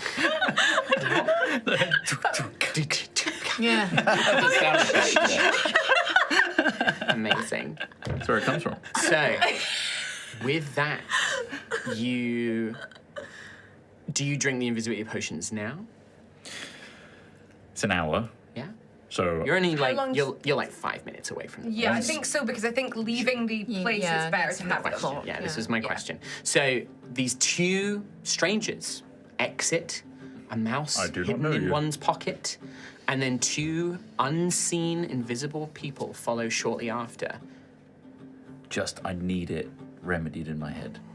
A small sip first. What happens? Oh yeah. Nothing. If you just have a small sip. I don't slightly see through. No. Okay, I'm glad. You have to Finger drink the potions. whole potion. Yeah, you have to drink the whole potion for it to have an effect. Every Before, last drop. as I don't want to invite the chaos that if you like dip a finger or like drink a bit of it, like I don't want that. No, it's not worth it. dye your hair. Yeah, no. Just drink the whole potion. It tastes very That's just acid. it tastes very citrusy. It's very light and Not bad. Oh, you're citrusy. gone. You're Sparkling. gone. I can't see you. No, I can still Like hear a you, milk. but Yes, the two of you can't see Citrusy. each other. That's the other thing. So Yeah. but we are. Maybe we hold hands before you. or like Daisy can reach out and like grab Well, onto he was going to his give me a tunic. piggyback to the. I'll just Yeah. piggyback the whole way there. Yeah, Puppies. that makes sense. So So I think just before, I'm guessing as they make their prep and then go out, and just before I wild shape into a moose, What did you do? I would just, I'm probably helping Xanthius, like, just like fix the collar, like something like that, fix the hood. Xanthius, Yes, Graf? Yes. not now, but later. There's something I want to say. Nothing bad, but there's no time now. I just want to carry on. Okay. Yes. That's for the best. Just trust me, okay? I do trust you. Trust me. Let's go. with that, you make your way out. That wasn't a yes! Graf just nods. don't. Graf just gives you a kind of a pause and a nod. Yeah. Yeah. Yeah. I love you. Say it back. Back. We can't have serious moments, Kim. You know that. You can't have serious moments. we can. You make your way, these two strangers, never yet before seen in the city, as you travel across the giant statue of Oregonus in the center of the plaza, looking out to the city, standing almost like something of a guardian before this place of such importance. Rowan and Daisy, you quickly make your way up to the side of the Opal Lounge, and, being on Rowan's shoulders, you suddenly feel yourself levitated as the boots of levitation lift you up. You rise a few stories, you rise about 30 feet in the air. So the ground sort of becomes, you just feel almost an invisible wind kind of lifting you up. And then as you reach the top, you can just, because there's no forward momentum, it's not boots of flying, you have to sort of reach out, Rowan, and sort of grab the ledge and sort of pull yourself over. And you are now on the roof terrace of the Opal Lounge. There's maybe a couple of, two sets of couples just sat out on round tables with little sheltered lanterns and heaters, sipping some drinks, having private, quiet conversations, admiring the beautiful landscape, the view that can be seen from up here. There is a moment as you sort of pull yourself up onto the side, and Rowan, you sort of, as you reach over, your foot just touches one of the nearby chairs. There is a moment where they sort of look over, like, but it's nothing. Like, they must have been the wind. What's that? Exactly. And you and Daisy sort of clamber down from Rowan's shoulders, and the two of you are now on top of the roof terrace, completely unseen as far as anyone knows. Yeah!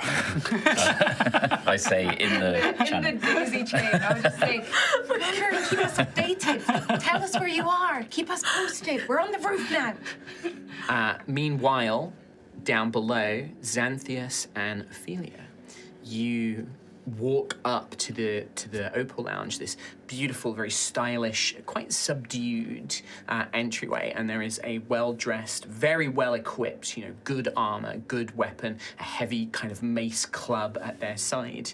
And as you approach, they sort of just hold out a hand and just look you over and say, it's a young man. Can I help you? Oh, yes, good evening. We are looking for a Peridot sling.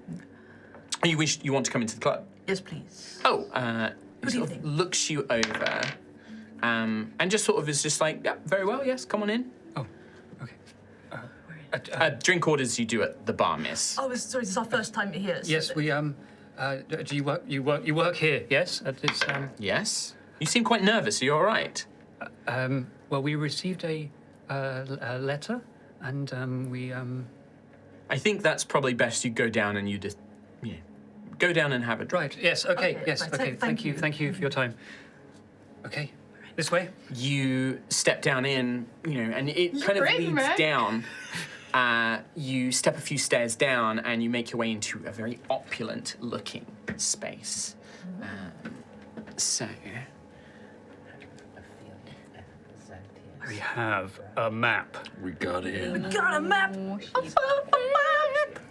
Actually, no, he'd be here. As you enter, there is a gold dragonborn guard who is, as you get Mirror. down to the lower end, Beautiful. It's copying me. you see that there is a long corridor with a beautiful rug underneath it. It does split off to either side, and you can see stairs that lead up, going from either side. A number of closed doors, but you can see ahead of you it goes down further into a sort of recessed bar area, and you can see there's a lot of humdrum and sort of people chattering and sort of that low, moist. There's a very faint, gentle music that seems to be coming from that room as well, kind of just filling the space. A little loungy, a bit jazzy, and you can hear that kind of humdrum. The guard, as you come down on this sort of crossroads area where the stairs are, just sort of looks you up and down in the same way that the guard upstairs did. She said, "Welcome to the Opal Lounge. Please make yourselves at home." Thank you. Yes, we're going to go get a drink. Okay. Goodbye. Is there anybody here that... Definitely is like watches Xanthias for a little bit as you guys start walking down. I'm genuinely going for the, these guys would be nervous and Sure. suspicious anyway. Sure. So, Yeah? Yeah. Anybody here that Ophelia recognises from? Well, so if you guys can, because it's quite hard for me to lean over. So as you start making your way down and you step in, it's been quite a few hours, Ophelia, since you did your little vision in this place. When you did it, it seemed like this place was closed. Yeah. As you look around, the only one that you recognise is up on the stage is the bard, the man I think that you heard the name Alejandro. Yes. He is one of the musicians who's playing, kind of like a low, husky lounge, kind of almost a little Frank Sinatra-y, kind of, he's doing a little singing. There's the halfling bard who you saw was sent away to go and fetch Glitter, and she's playing the accompaniment, basically, to him, and the two of them are on either side of the far end little bar table stage area. Cool. You do post, as soon as you step in, there is a barman behind the bar, cleaning glasses and sort of rearranging things. There's a couple of very well-dressed looking Kalskaris citizens, an elegant woman with dark skin, a man in sort of a very foppish blue outfit, and they seem to just be sort of sat on a pair of sofas, just chatting away with each other. Yeah, and unless you specifically tell me that you want to listen into a conversation, I'm not going to, they're just, you can hear, that kind of chattering. You're not only going to pick up on conversation if you actively say, I want to listen to what they're talking about and stuff. I mean, are there seats at the bar, or? I'd say there's stools at the bar. Yeah. Yeah, there's stools at the bar. Okay.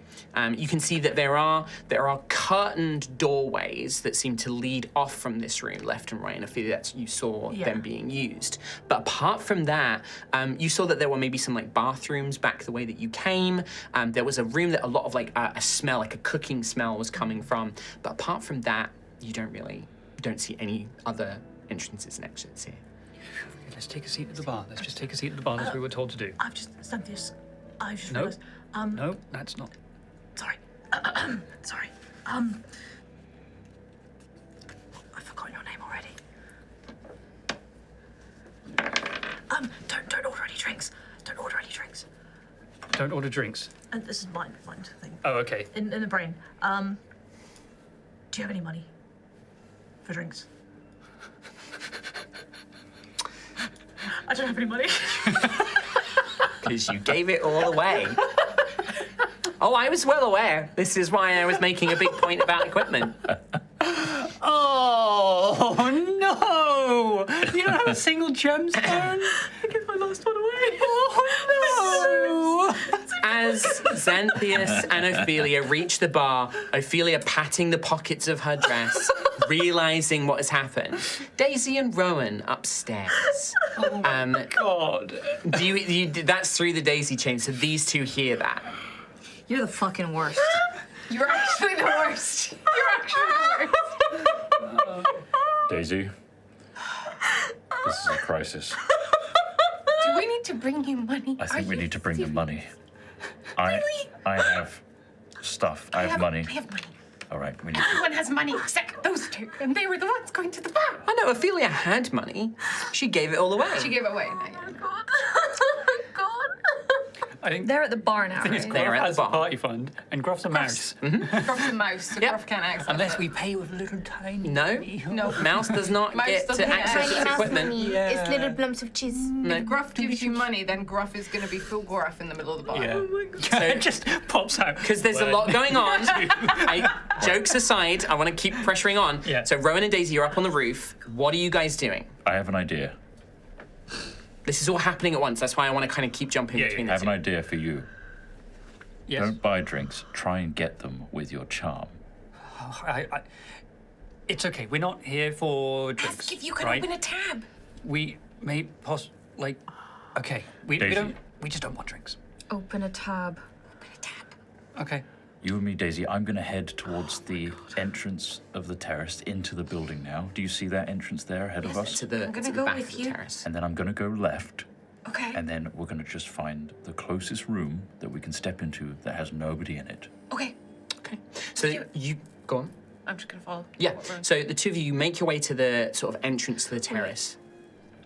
No, you guys go. Okay. You guys go. You make your way to the entrance terrace, and it's like a little short set of stairs going down. As you reach in, you find yourself in sort of basically like a long corridor that then turns to, it would go down, and then it would go left and right, and then it turns back on itself again. As you get down, you can see that there are 2 doors facing inwards into the building.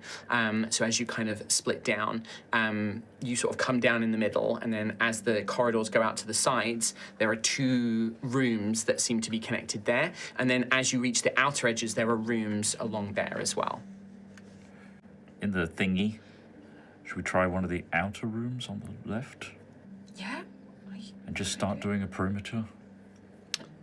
Yeah. Thinking about... I guess uh, I wonder if there's a more hidden place we need to start looking. These are quite obvious. These are like Very inns rooms, accessible. yeah, hotel rooms. Imagine that you're in like a hotel corridor, and it's kind of got like the rooms have all got numbers on them. They've got very ornate like door handles and knobs and like keyholes. There's not and one that looks like it's not. no, one of these those rooms. all of are these look all- like hotel rooms. No Like VIP you look rooms. like this is like the. I wouldn't say any of the. There's no VIP rooms. Okay. No, I think these are all look like kind of travelers' rooms. And is there a floor? of different sizes? Like some of them look like single occupancy, maybe like larger occupancy. And is there a floor above this, or is this the top? No. You literally came from the roof. You're in like the second floor, which is the sort of hotel room, the hotel part of the Opal Lounge, and then that would then drop down into the main lounge bar. Okay, Daisy. Maybe I go left, you go right. We'll meet in the middle at the end. Of these rooms? Yes, and we'll see what we find along the way. See if there's anything that looks particularly.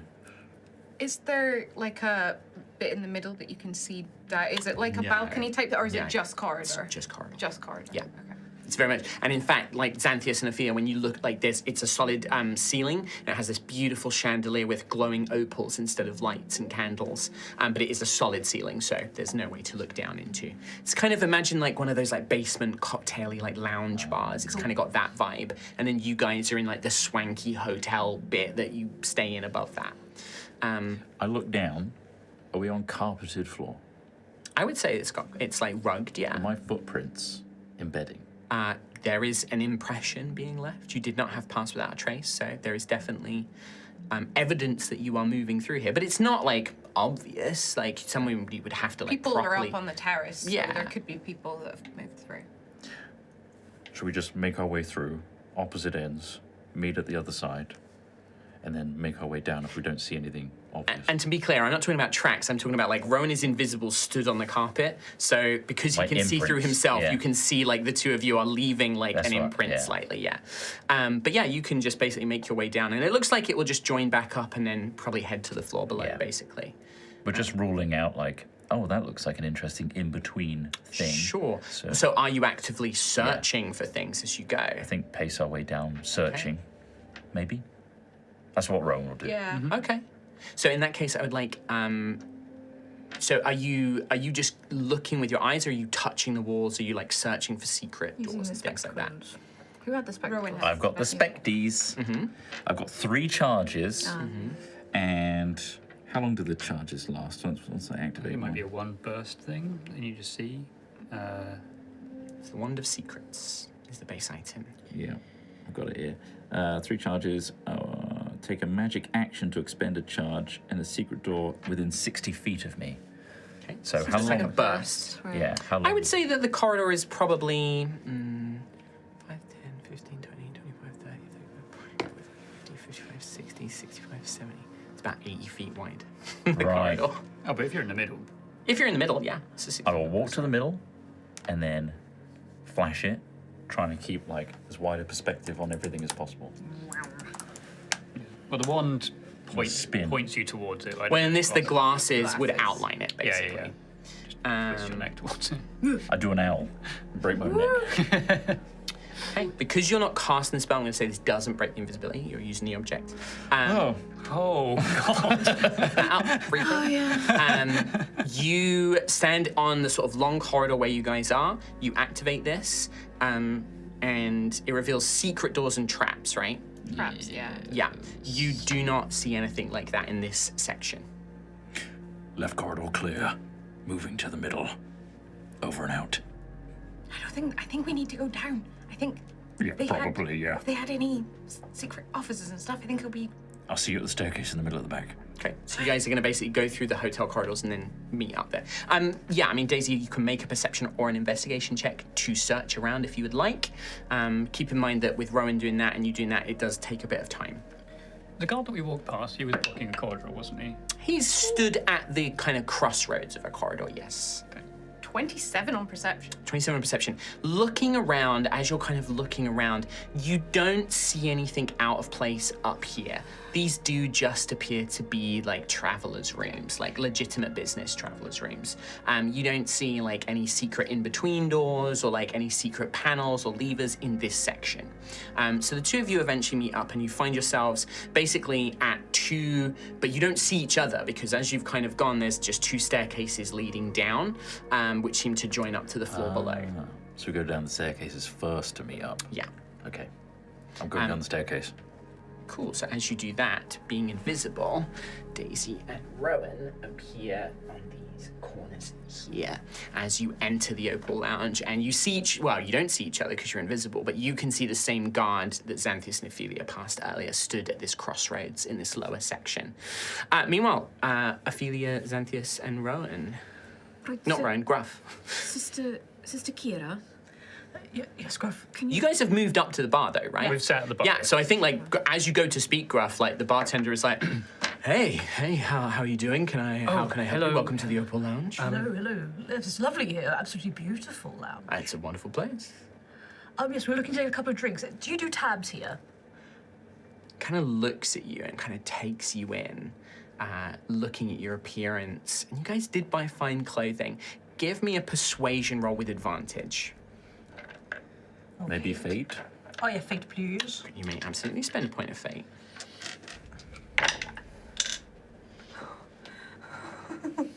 Oh God. With advantage? Yeah. Oh. Let's hear the number. Wait until we hear the number. 12. Oh, 12. He looks you over and he's like, I'm afraid it's not really company policy to open tabs. Most of our clientele, they just pay cash.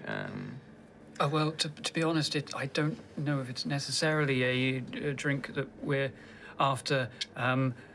We would like You're at a bar and you're not after a drink. well, we got a letter, you see, and Yes, we were looking to speak to the person who sent letter.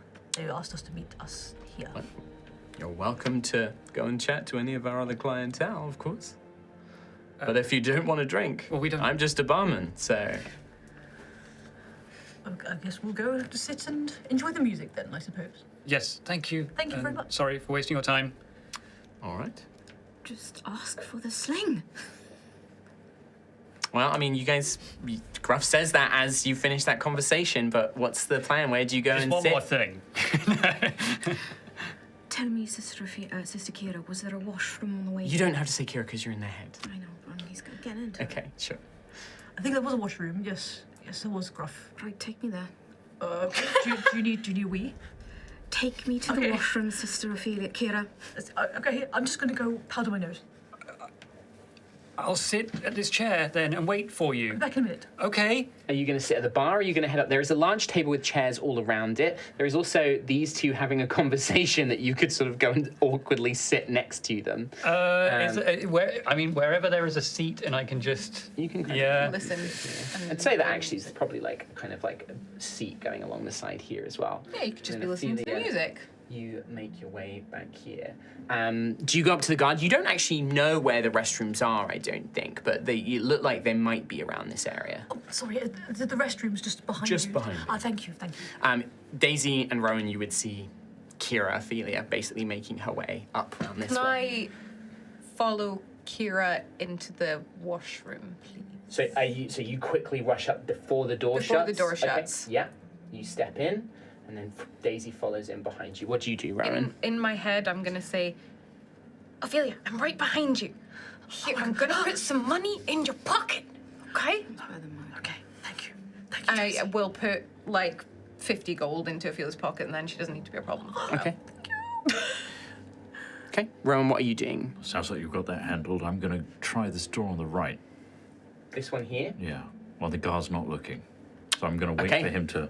So give me a stealth check to see if you can stealthily open the door without drawing his attention. Does invisibility give advantage or anything? Or is It doesn't. No, not to stealth checks. Ah, Because ultimately, like, if you're doing something like opening the door, this is a test of like how quietly he can do it, how well he times it to the guard not looking. Don't you worry about me.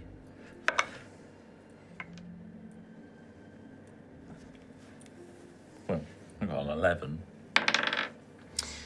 You wait. You're kind of waiting. You think you're like, okay, he's not looking. You go to open it. You just put too much force, and as you open it, it opens a lot more suddenly and swings. And the guy immediately is like, "Huh?" And he like looks over. It's like, squints his eyes as the door is now very obviously open, and he's immediately. Brian runs up the stairs. So you just dash back. Yeah. He like moves over. He like steps into the kitchen, and you can hear him be like, "Did this door just open?" And you hear a voice say, "Huh? What? I didn't open the door.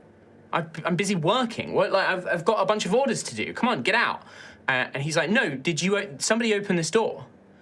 What are you talking about? I didn't open it." And he's like, He steps back outside, and you can see that he is now actively looking around. Oh, we've got the yellow alert icon in the corner now. Yeah, you could say that there is the suspicion track has been raised by one. Rowan goes upstairs.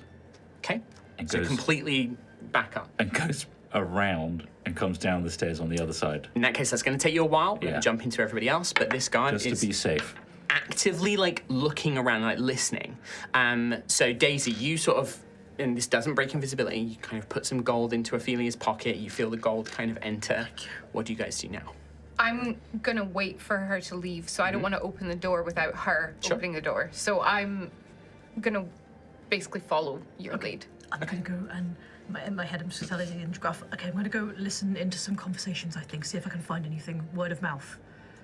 So for the record, what I was gonna do was get us to cram into a cubicle, come out a wild shape, give her money, I and figured go that's back what- I into a figured mouse that's what- form and give you a very dirty look.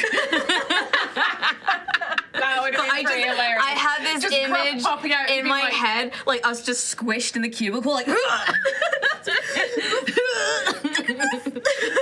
So with that, as you guys are doing that, Xanthius, what have you been doing? So as I'm coming away from the bar and I kind of go towards this wall, I would be going past these two people that are having a conversation. Do they kind of look at me at all as I'm going past, or? They are deep in their conversation. Fuck, I'm going to try this. Because I'm doing the nervous, shuffling, awkward character Okay. in-game. Guys, I will kind of sidle up to them and almost like tap them on the shoulder. So they're sort of mid-conversation. Yes, and then Sorry. hello. Hello, excuse me. Are you, perchance, the Peridot sling? What are you talking about? No. Never mind. Never mind. Never mind. Go back to your conversations. Can you give me a... This is probably because you're kind of putting on a bit of an act. Give me a just straight deception. Give me a deception skill check. Straight up decepting it. And by it, I won't fate. You won't fate. I mean, you've only got It's 2 tempting points. fate. Is it Yeah, really like... I have a +8. Now, not every roll is going to be important. Yeah. I still want you to roll. Yeah. 22. 22. They just sort of brush you off. You hear them mutter just like, they really are just letting anybody in here earlier. Did you see that Dragonborn who came in? Oh, just dirty. And they're just like, and this idiot asking That's my us. friend! Literally, like the woman is just like, yes, what a buffoon, as you walk away. Sorry. But they didn't seem to know anything. As you step back, Ophelia and Daisy, that's when you round in. I think that is at that point that Xanthius, with the perfect opportunity, sees the curtains open and Feria steps in. I don't have a suitable mini, but Feria steps in. Faria steps in. And you originally said Feria, by the way, but I changed it and we've been going with Faria. Well, I'm playing as Fanson, who was Funson. Fonson to begin with, so... He I wrote Farrier because steps that was in. the first way he said it. He steps in and goes up to the bar and just basically asks for a drink and starts having a drink at the bar. But you can see that he's kind of rubbing his temples, like rubbing around like his horns and just is like... and looks like pretty, like, it just looks quite lost in his thoughts and you know, not sure what's going on, but is right in front of you. Yeah, I mean, it's... when he first comes in, if he happens to be looking my way, it's literally like the eyes immediately go wide, remember where I am, go to look away from him, but then realize looking away from him would be too suspicious. So he's trying to recover himself a little bit as I guess his mannerisms would slip. As you look back and you try and recover, he's got like a glass and he is like looking at you. But he's like across the room and he's just sort of like looking at you. I will do the most like act thing of like looking over my shoulder, pointing at myself. You see he kind of like grins, he's kind of like smirks, and he just sort of waves his hand like, no, don't worry about it. Where's Paul, mate? But you catch him like he's like kind of sips his drink, and you just occasionally like glance over, but he goes back to his drink. With that, we're going to take our break. It's break time. This is going great. This is going great. The thing is, I think it's a good thing to play the suspicious characters, right? Because we are going to be suspicious. Play into it. I think it's an interesting idea. We're going to take our break there, everybody. We will see you in 5 minutes. Back for the continuation of this infiltration. Fucking gold. See you in a bit. Welcome back to Altheya, the Dragon Empire Part 2. Our heroes have begun their infiltration of the Opal Lounge, having donned semi-magical, semi-mundane disguises for Xanthias and Ophelia, with Rowan and Daisy being invisible. Suspicion is maybe being raised by doors suddenly being opened by themselves, and our two very nervous new travelers asking questions and maybe not having any money on them when they first arrived.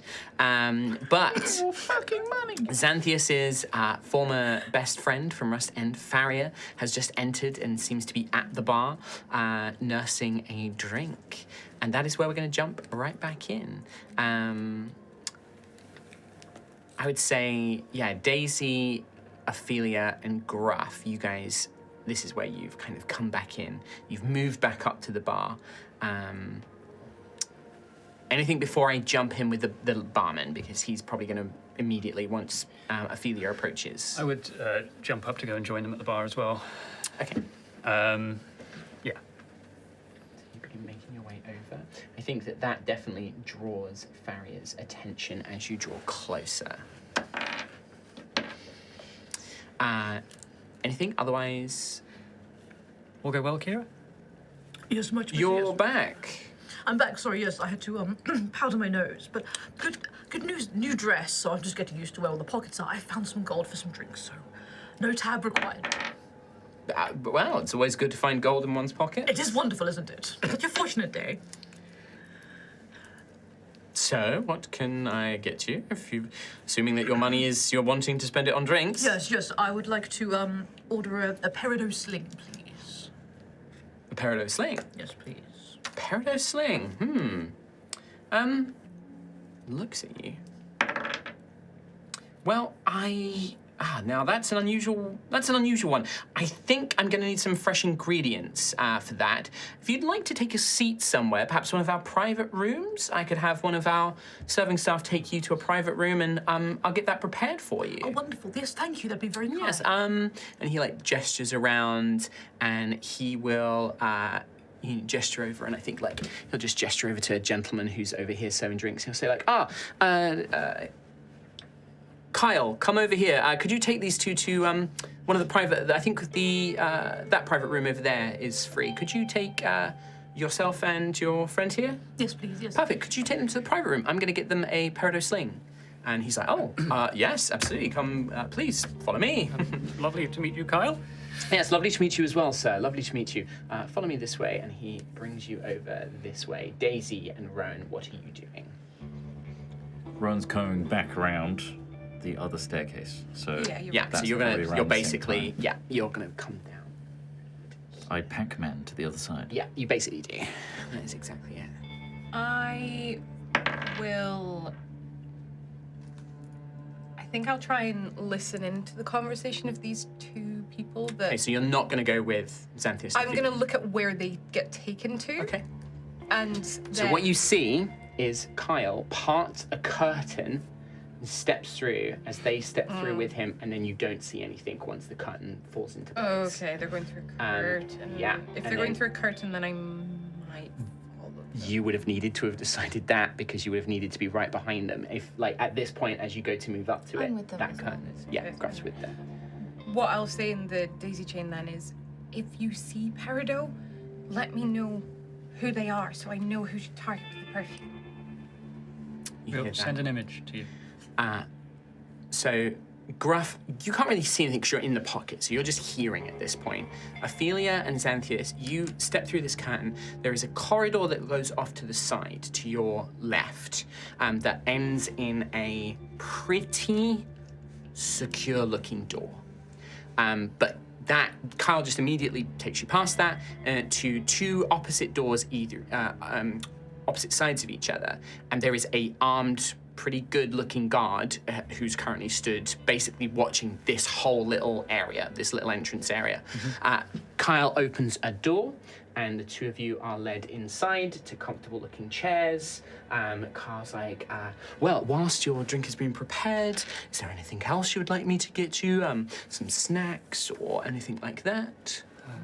No, I think I'm fine. Thank you very Yes, much. absolutely fine. Thank you. Okay, perfect. He steps down.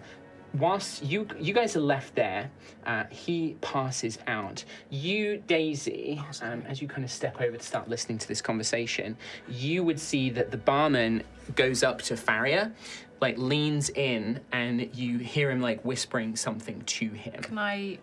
Give me a perception roll. See how much you can hear. Get out the old ear horn. 25. 25. Or Faria, go tell Peridot that there's somebody... Two strangers have just ordered a Peridot sling. I wasn't expecting anybody tonight. She might want to, well, maybe come and have a chat to him or something like that. Can you go let her know? And he looks up, he's like, yeah, sure. He turns. Can I borrow? You want to chase after him?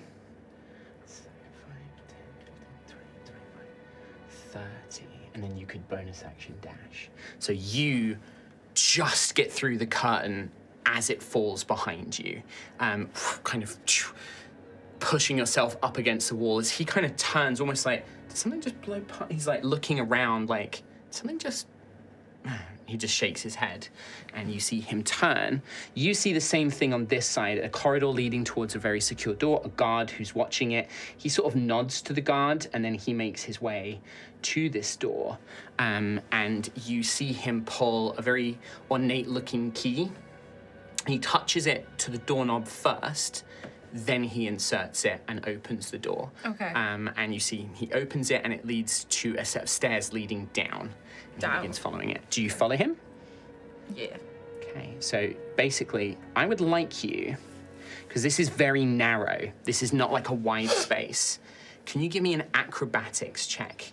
Because I want to see if you can squeeze past him, because he's going to turn and shut the door, basically. So he steps in, okay. you step in behind him, he's going to turn to shut it, and you're like, where do you go?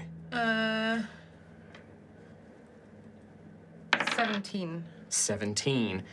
What do you think Daisy would do in that scenario? So you've got this like quite tall, quite broad Dragonborn. He's stepped in, you're kind of following behind him. He then turns to shut the door.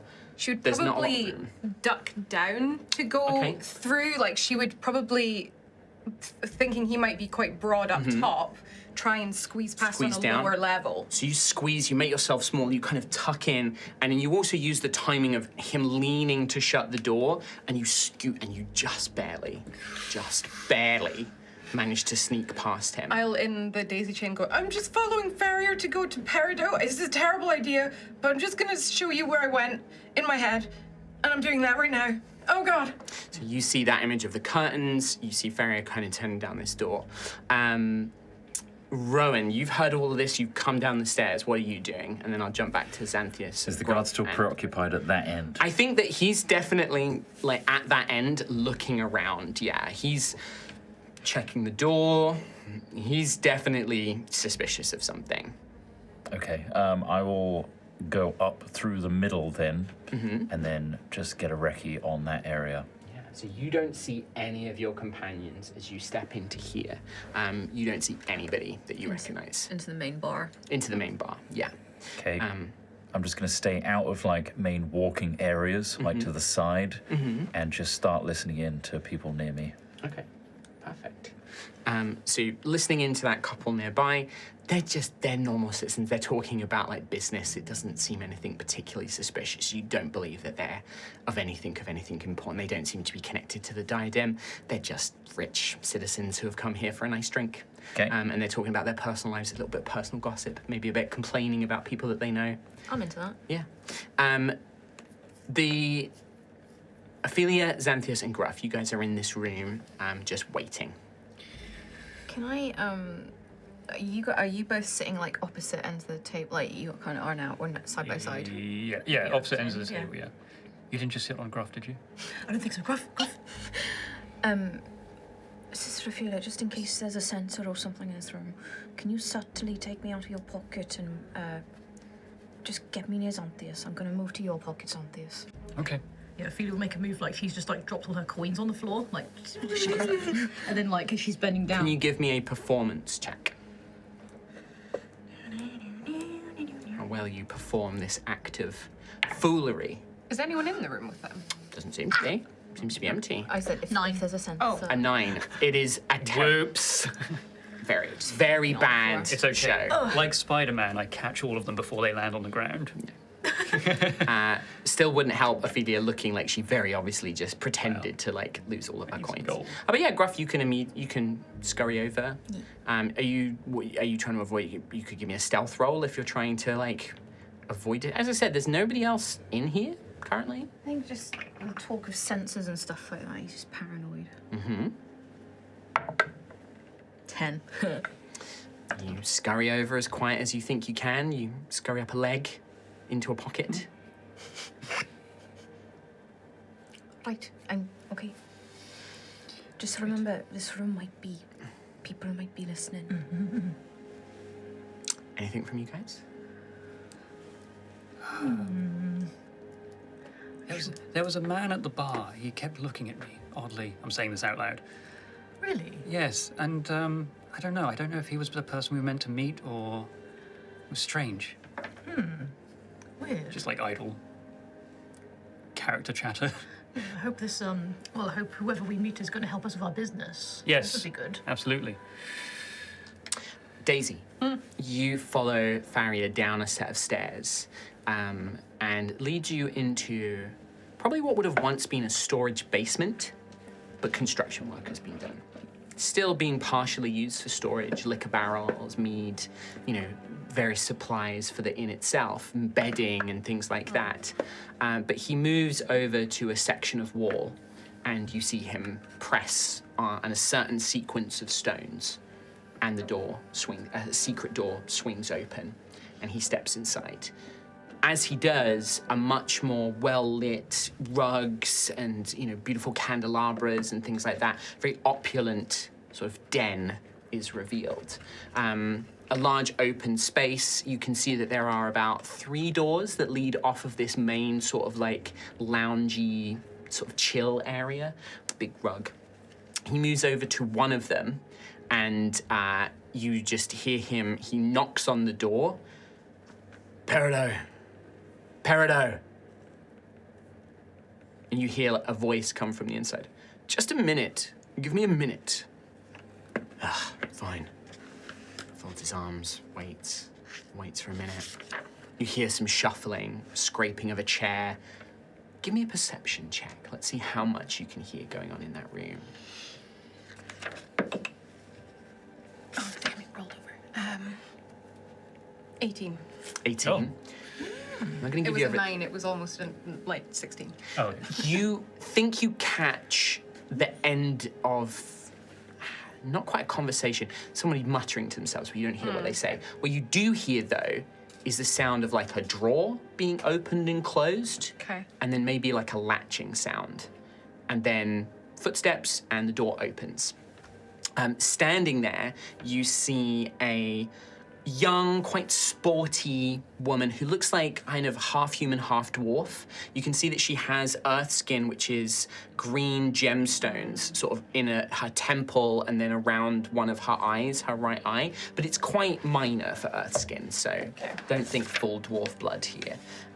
So she's quite short and curvy, but looks quite strongly bodied as well. She's got a loose white blouse with tight black leather pants, fashionable lace-up boots trimmed with gold, and you can see she wears a series of nice necklaces and chokers.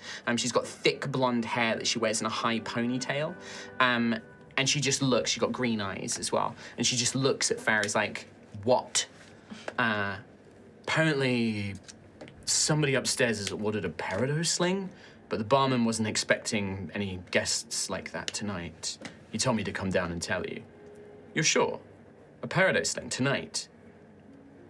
We've not sent out any other communications yet. I guess it could be an older one that's finally been used. Give me a minute. Let me check something.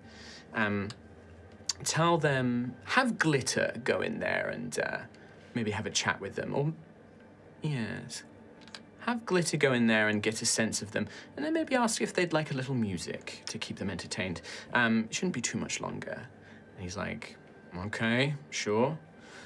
Anything I need to know? No, we should be fine. And she then turns around and goes back into the room that she just came out of. He turns around and starts making his way back the way he came. What are you doing, Daisy?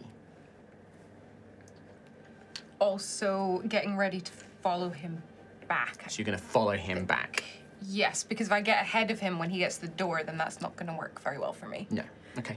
So. Okay. So you're going to follow Faria. You begin making your way and following him back.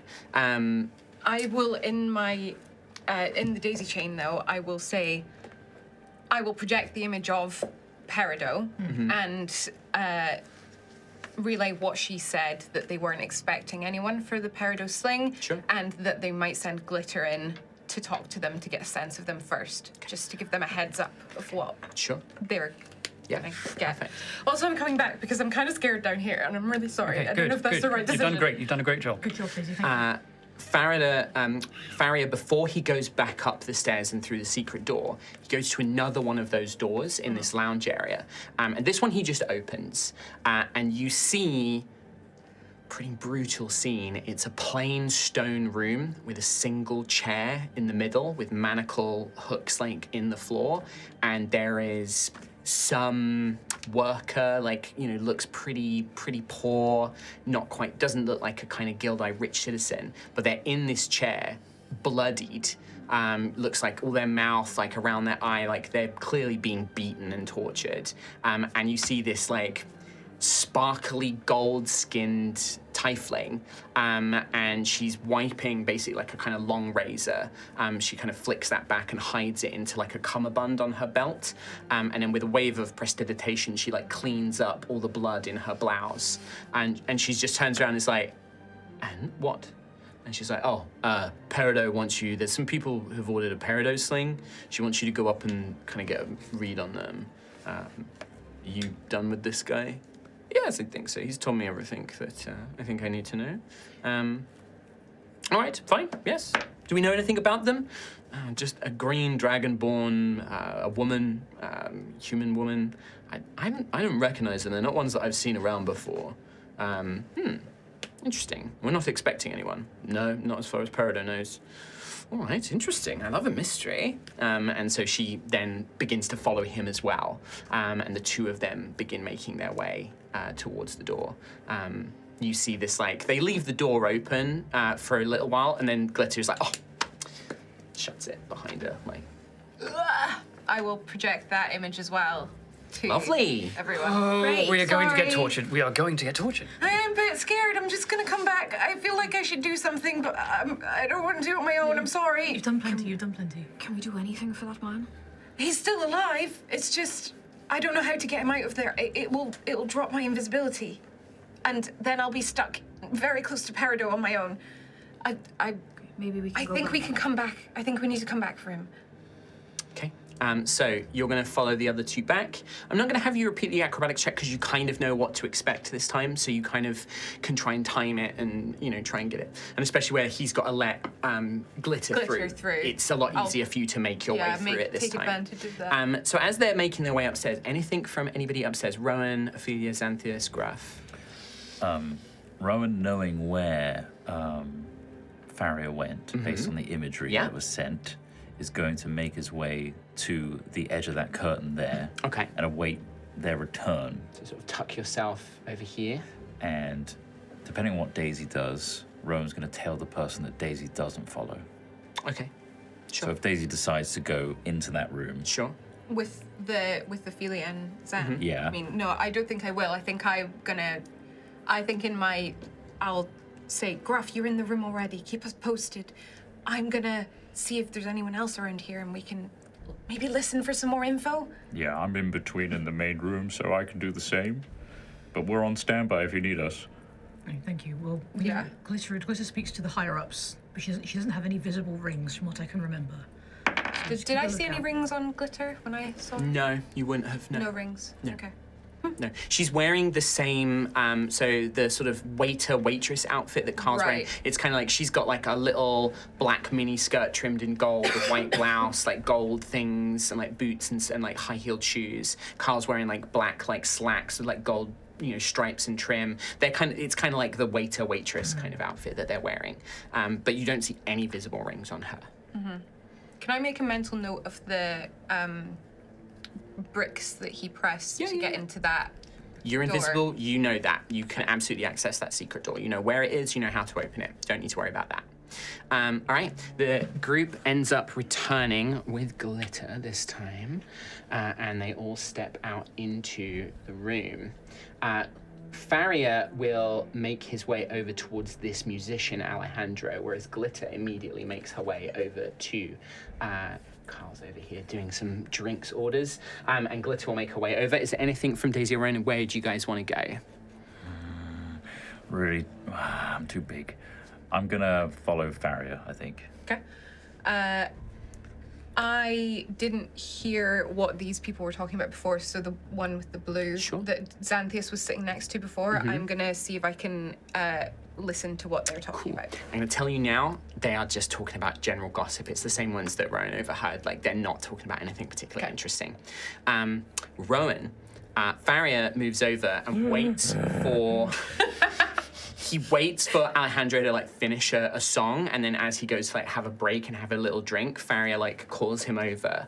And you see Alejandro literally sneers at Farrier. He's like, you, underling basically. And he just takes a drink, and Farrier's like, hey. And he's like, what? What do you want? The boss said that there's some guests in the second room. Maybe they would like some music, and maybe we'd like to know why they're here. When you get a chance. He's like, she sends you to come and tell me what to do? Things are going downhill. All right, fine. Off you go. Go back to drinking yourself stupid. And he picks up his instrument. He turns around and big smile. He's just like, everybody, I'm so sorry. I'm going to take a brief break. I've got maybe a little private performance, so enjoy. And the halfling woman strikes up just some ambient music. Can I really observe Alejandro and everything he does before he goes into that curtain, whether he does anything to his instrument or prepares a spell or anything like that? You see, he reaches into his pocket and slips on 5 rings. Oh, shit. We got a 5-ringer over here. But that takes it. He's taking his time. He's not doing that immediately. Meanwhile, 1. Well, it's also he's packing up his instruments. He's putting his stuff away. He's taking his time. He's not rushing. Every ring that goes on, you just go. 1. And he starts on his second hand. Xanthias and Ophelia. The door opens, and a very pretty gold-skinned tiefling girl opens it up. She is carrying a tray of drinks, bright green kind of cocktail drinks. She brings them and is like, "Hi, 2 Peridot slings?" Yes, thank you very much. Of course, he comes and sits down and places them down. My name's Glitter. I've been assigned to be your sort of personal waitress for the evening. Thank you. How are you finding the Opal Lounge? Absolutely gorgeous, beautiful place. It's lovely. We haven't been isn't here it? long, but No, we don't think we've seen you around before. You're new. We're used to quite regular customers in here. Yes, no, well, we're setting up a business, you see, in the Burnbright district, so we're sort of new to the area. Oh, right. New merchants in Burnbright. And what was your name? My name is Kira. Kira. Oh, sorry, yes, Kira Roth. Kira Roth. Nice to meet you, Kira. Nice to meet you. And what about you? sir? Fonson. Fonson. Ferrer. Fonson Ferrer. Fonson Ferrer. Oh, very perfect. All right, lovely. Oh, well, how's your business going?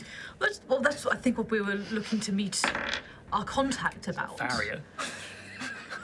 Your contact? Are you the person that we're meeting? I'm meeting someone. We received a letter. Yes. Right, I see. And they told you to come here, did Yes, they? yes. And what was this regarding? Well, you see, well...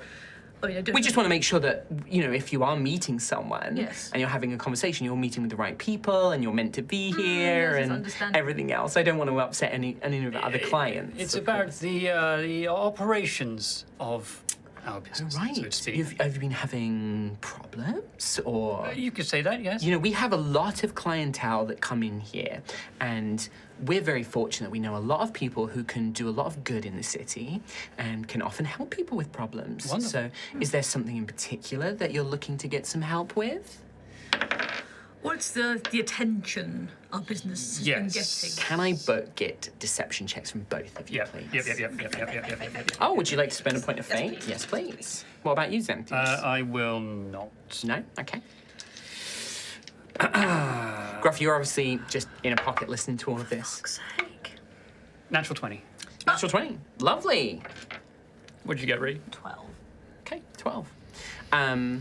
Right. So a business and you're having some difficulties. Yes, some unwanted attention that concerned us for the operation of the business, and the letter seemed to imply that you would be able to help us remove that attention. Like I said, we have a lot of people here that can help with a lot of different problems. My boss, she was going to come and have a chat with you, but just wanted me to come in and have like a little bit of a quick conversation, get the Absolutely. gist of it. So when you say you've been having unwanted attention, with whom? From whom, should we say? From the Because that does change things, obviously. from officials. Officials. Oh, I see. We're not talking councillors and things like that. Are we talking Wormguard? Yeah. We're talking Yes. Wormguard, right? So you've been getting a bit of unwanted attention from them. I see. For your new business. What's the name of your business? Well, we were thinking about names, weren't we? Because we're newly set up. Scale and Horn. So you- I think you- is what we were thinking. Scale and I Horn. was thinking Gilded Rose. Gilded but- Rose, I like Yeah. that. Yes, because of I see. That's great. That's very good. So do you? I'm sorry. I'm a little confused. You have the business, or you don't have the business set up? We're setting up. We're working on the official side of things, aren't we? So we're getting the names. How are the guard Transitionary giving? period. How are the guard giving you trouble? They've been checking our stocks as we're getting set up. Right. And they're getting a bit too close to what we have. Our initial wares. Right. A clothes shop. Plus. Yes. We understand that it's the Burnbright district for clothing is a bit of a contested place. There's already so many wonderful fashion places in the Burnbright district, but we don't want to tread on any toes or make a big name for ourselves, you see. Right. I see. Can I get another pair of deception checks, please? 2 nat 20s, here we go. So that nat 20, by the way, cancelled out Oh, the Ophelia's failure. Oh, so I did not adjust the suspicion track. 15? 15. You got 15 max total. Yeah. I got 22 again. 22. Sort of. Right. So is it Scale and Horn, or is it Gilded Scale or Horn and Rose? Would you... I quite like the gilded scale, actually. I think that works great. No, it was scale and horn. Scale and Gilded horn, rose was gilded your suggestion. Right. We could combine the two. Gilded scale. Now you've suggested it. Sorry, I misunderstood. I misheard. I must have jumbled them up. I thought it was scale and rose. But okay, very good. Well, let me go and speak with my manager. Yes. Like I said, she knows all of our regular customers. She knows all the kinds of people. And I'm sure that we know someone that can help you set up your business and make sure that, all the proper paperwork is done. Absolutely. And, That's make wonderful. sure that everything is above board. We're very good at that sort of thing. Well, so. thank you for your assistance. Perfect. right And it place. was... Kira Roth. And... Fonson Ferret. Thonson, perfect. Well, give me just a minute. I think that what we actually have a lovely musician who performs here, and seeing as you're first timers, I thought, why don't they come in? They could give you a little private performance. Would be most wonderful. Absolutely. Wonderful. All right. Well, I'll send him in. All right. Take care. And Bye. she steps out. Don't drink the drinks. Not drinking the drinks. It's not 5 rings, one of them will be magic. Rowan, you see Alejandro enter into the curtained area as Glitter comes out, and the two of them are going to have a conversation before. I'm in on that convo. Okay. Do you want to try and follow in, or are you just leaning up against the curtain? I'm leaning up listening in? against and casting guidance on myself Okay. to remain on scene. Okay. When you cast guidance, invisibility drops. Oh, fuck! Yeah, you can't cast anything. You suddenly appear. Yeah. You are in line of sight of several people who see your large form, not large form, but your bulky frame just appear. There is such a a mistake to stunned, make, it's wasn't so easy to forget, but I have to play it harsh, and it's like, you cast a spell. I'm not gonna give you reminders. You have about 6 seconds before, people are stunned for a moment. I think this halfling bard, the guy at the bar table at the far end, the barman, I think Faria's probably looking that way. Daisy, you see this happen as well. The people that you're chatting to are too engaged in their conversation. They haven't noticed yet, but pretty much everybody else in this main lounge has. Luckily, there are no guards currently in this room because the other guy is still patrolling the other area, but you've got 6 seconds. So I'm going to give you 1 round each, Daisy and Rowan, if there is anything you would like to do before they basically go, a man! Rowan dropped invisibility in the daisy chain. Cool. Rowan dropped invisibility. That's a free action. I might have to get us out of here. That's a free action. So that's all you can say in the 6 seconds. You can still do an action, and you can take a full turn, basically. I'm going to dimension door out. So you just dimension door straight away. I have to. Yeah, you have to. So you just cast, so you strum Sassuto and bring on, vanish. Sorry. And then, You say sorry. and dimension door out. Okay. I mean, if you do it fast I'm enough, going they to don't dimension catch all door your- into the room where Vrix is. 500 feet, I'd say you probably can't get to there in 500 feet, but you Close. could get Close out enough. into the street, basically, Okay. so that you can run in that direction. Rowan, you are basically out of this scene at this point. The lounge, you hear a and then a bunch of shouting, and a few people begin calling out. Daisy, the people who are in conversation with you, is like, what's going on? What's going on? Faria immediately turns and runs through the fabric, and you see him vanish, basically. The guy in the lounge will just call out, Stefan, quick! And you hear the guard making his way towards this as well. I will, in the daisy chain, say, guys, he's gone to get Peridot. I don't think we can get out of this. Did Rowan get out quick enough that they didn't quite? They saw him. I think I'm gonna have to. If they look for invisibility, I'm out too. There's a commotion. Glitter and Alejandro do not come in the room. They step back out, and they immediately go over to the bar guy and start asking, They're just like, Daisy, you hear this, they're like, what happened? Okay. There was a big yacht near, he had like grey skin, like green symbols up his arm, and he just appeared out of nowhere, and then he teleported away again. And the two of them immediately look at each other, and they know exactly who that, Daisy, they know exactly who that is. They know exactly that it's Rowan's description. Could I? Is there a guard just outside the door? Yeah. You saw him when you came in. You saw him when he came in, yeah. I mean, I kind of want to peek out the door and be like what's going on? I heard some noise out there.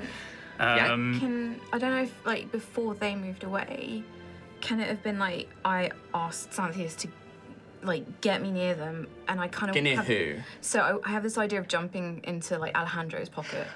Those two were out the room gone, before yeah. Rowan even appeared. Yeah, so they I'm never going to say that actually, would be too much of a retroaction because they were already out and not... I just mean if I asked Xanthias you didn't to, have like- any knowledge that this was going to happen. So. No. I mean, like, so we heard the commotion. We heard Daisy say he's popped out. Oh, right now. And then, like, yeah, so... Oh, you want me to find a way like, to get to Alejandro? Yeah. Okay. Just, like, pop out of the door and just, like, before they would have...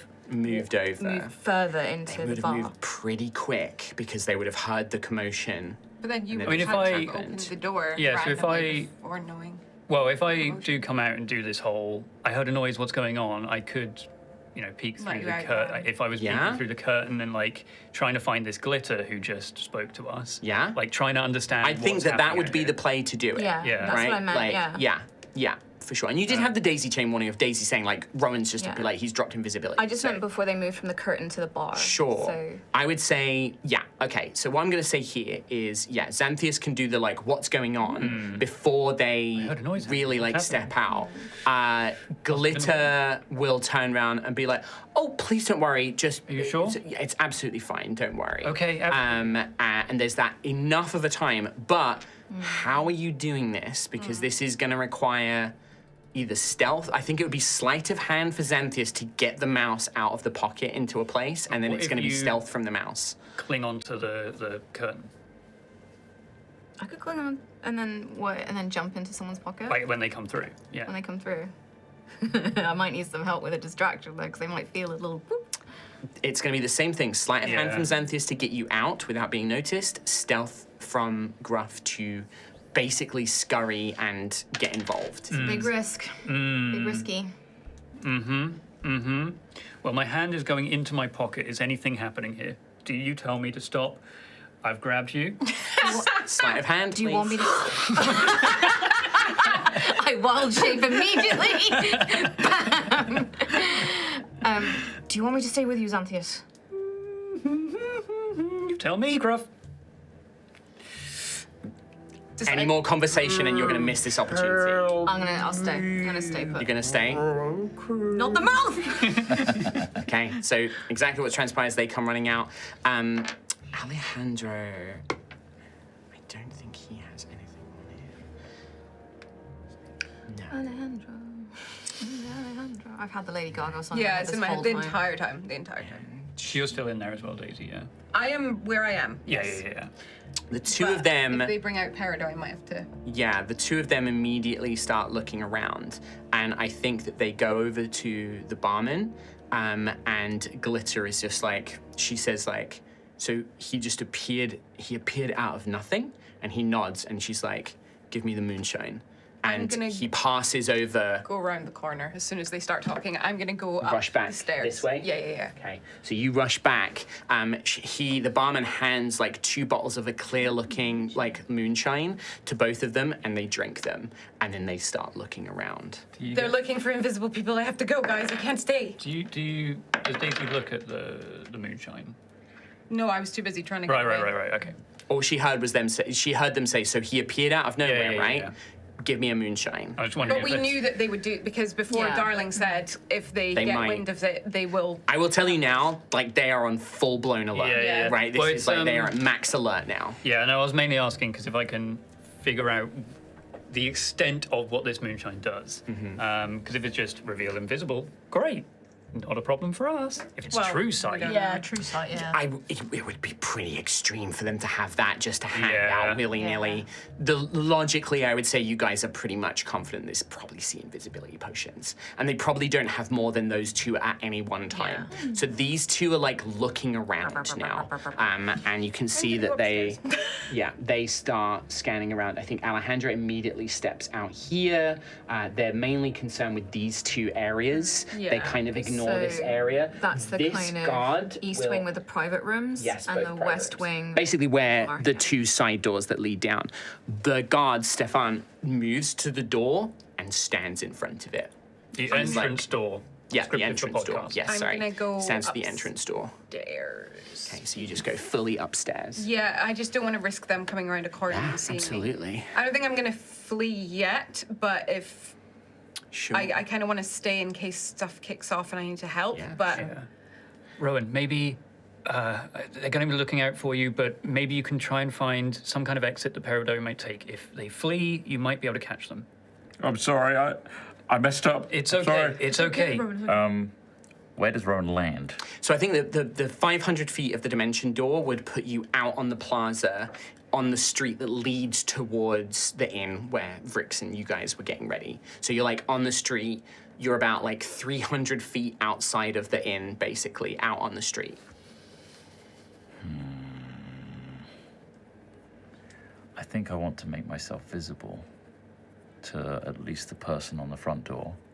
I think that like the person on the front door doesn't know what's Doesn't going know what's on, going on, yeah. but you definitely he can see you from where you are, like because he can see Okay. the whole plaza. Can I, when I appear, Mm-hmm. also cast Silent Image and make a version of Daisy? Yeah. And then as my let you do that, yeah. action, I'm going to run and have a fake Daisy run with me. Love it. Perfect. Great. Yeah. You do that. He definitely clocks you, but he doesn't know what's going on inside yet, so he's just like, huh? Did that man just appear out of no? Oh, okay. And then he sees the two of you running off. But it's very clearly you and Daisy. Cool. And then what, you want to run down towards the inn? Where are you? No, different direction. So you're gonna but just I'm take a gonna different end up alleyway? at the inn. Okay, so you basically start taking alleyways and things like that. Okay, great. Perfect. Those of you who are inside, shortly after Faria returns, Alejandra comes out. Basically, they're doing like a patrol now. He comes up here, he starts looking around. Glitter comes into this room.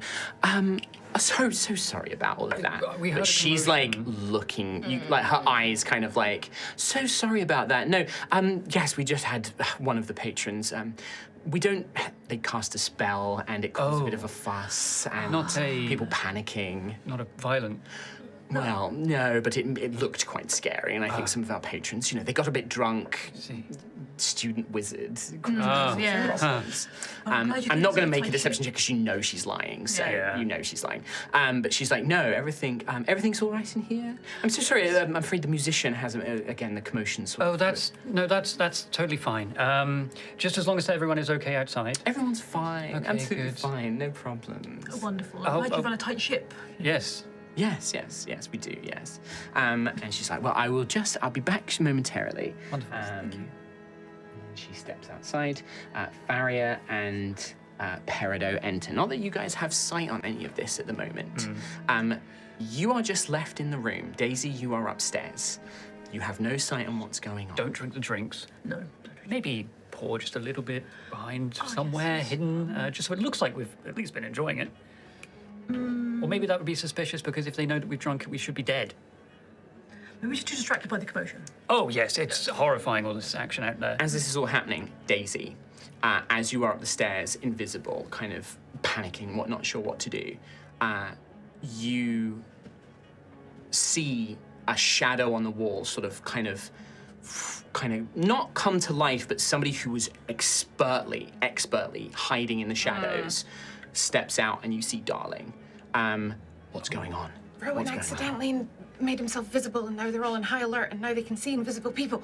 So I'm hiding, and I saw Peridot. I know what she looks like, and Glitter is another one, but Xanthias and Ophelia I think are still fine, and Gruff is in Xanthias' pocket, I think. So okay, we're not blind then. All right.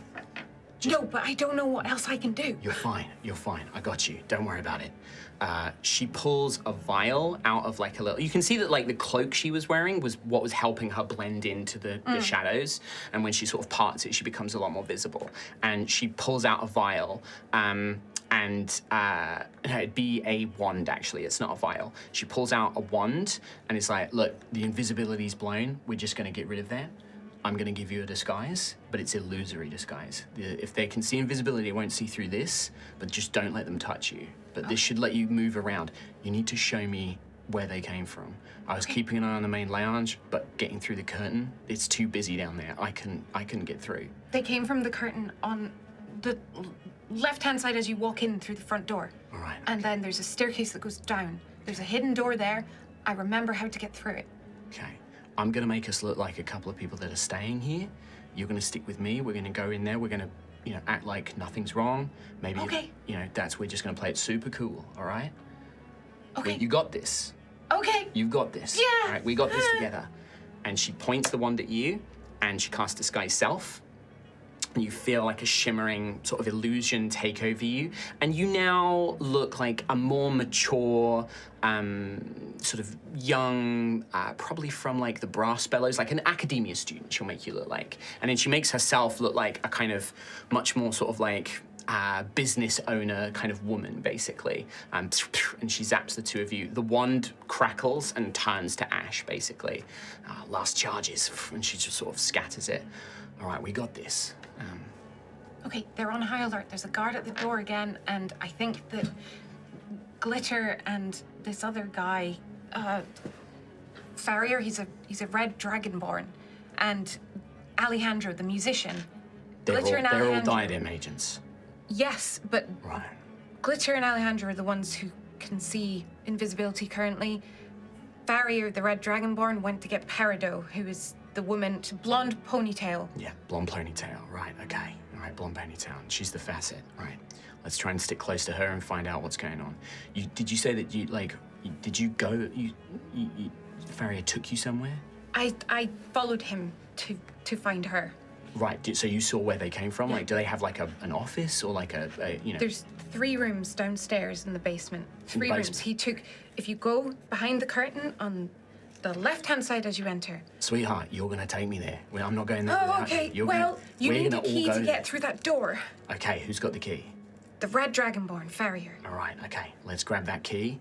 How good are you good at picking pockets? Yeah? All right. Here's what we're gonna do. We're gonna go down there. You're a little drunk. You're gonna bump into him. You're gonna lift the key out of his pocket, and then we're gonna stumble off to a private room, right? Okay. Okay? Okay. Yeah? You with me? Yeah. Okay. Yeah. Let's do it. The two of you. We cut back. In my head, I'm gonna go, I'm with Darling now. We're doing a thing. I'm still here. Good luck, Dizzy. You're doing fantastic. What thing are you doing? Apparently, I'm gonna look drunk. I'm disguised now. I don't think Daisy's ever been drunk before. I'm panicking. Does that sound like drunk? A little bit, actually. yes. Yes. So, as the three of you, Gruff, Ophelia, and Xanthias, you are just waiting. Yeah.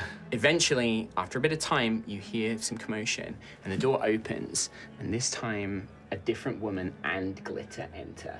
And now you see Peridot, this kind of short, curvy, blonde, ponytailed, half dwarf, half human woman. And she smiles and is just like, hello, I'm so sorry about the commotion. I'm one of the managers, Misty. My lovely colleague Glitter told me that you'd received a letter and you've been having some business problems, all of that sort of business. Yes, problems that Glitter mentioned that you may be able to solve. Possibly. You guys didn't drink the Peridot slings, did you? No. Good. Right, well, I think that we can definitely help you with something along those lines. Wonderful. We've got a few friends in the Worm Guard, and we can make sure that any sort of difficulty gets smoothed over. Of course, we would need to discuss some terms, especially if you're opening a new business here in Kelskaris. We would need to make sure that, normally we offer these kind of services, help smooth over transactions, make sure the guard aren't giving you any troubles, especially if you're trading in, things that perhaps specialty goods, let's call them. Yes. There is a fee a monthly fee that is to be paid. Yes. And that offers that fee. We'll make sure that you have plenty of protection and opportunities. And we also do a lot of, we'll connect you with clients for some of your business as well. Does that fee increase with the scale of the product, so to speak? It certainly can do. If you're moving particularly special goods, then obviously there's a lot more work on our end that needs to be considered. But we can roll all of that out. We can do a lot of paperwork and get all of that sorted. Oh, wonderful. While this is all happening, Ophelia is channeling, like, Ponytail's here. The Peridot, I think this is the one, yes? Blonde ponytail. Okay, Peridot is here with us. I think we got a picture of her as well, right? So. Oh, God. So That sounds wonderful. Yes. wonderful. Perfect. How's the Peridot sling? Honestly, we've been so distracted by what's going on. Everything okay Yeah, sorry, outside? after all the noise out there, we got very concerned. You really should try it. It's lovely. It's a lovely drink. Spill it. Knock it over. Show your tail. I will turn around and my tail will... Wow, it hits both of them. It's crazy. Give me a performance check. Nice. You've got one fate left. Yeah, you got a fate if you want it. I don't know if I want to use it on this because I've got a bad plan. Oh, Oh. no. Oh, God. Bloody Peridot. Performance. Oh, I don't... Oh, my performance isn't great, actually. I will fate it. It's the last fate. Okay. A chance to spend mine. 21. 21. You, in a sort of clumsy, like, oh gosh, so silly me, your tail just knocks the Oh, you're so excited when your tail goes everywhere. Yes, sorry, I know this was so Control that expensive. tail of yours. I must apologise. Oh, that's all right. That's not a problem. Oh, you've got your lovely, your clothes. It's all over them. Just, I think we're running a tailor's, isn't it? yes, it is. It is indeed. Yeah, very fitting, very fitting. Well, listen, why don't we could go down to my office and we can hash out the paperwork. How about that? Sounds good. Yes. Is it safer down there to discuss in deeper? Absolutely. Yes. Absolutely. That's why I suggested. Then yes, absolutely. Let's discuss terms and make this all official, shall we? Yes. Should we head there now? Yeah, I think we can head there now. Yeah, that sounds good. Good. Glitter, why don't you get a few more drinks for us and we'll take those down with us? Absolutely, of course, Misty. She heads to the bar, and then she leads you out, but very much is like, come with me.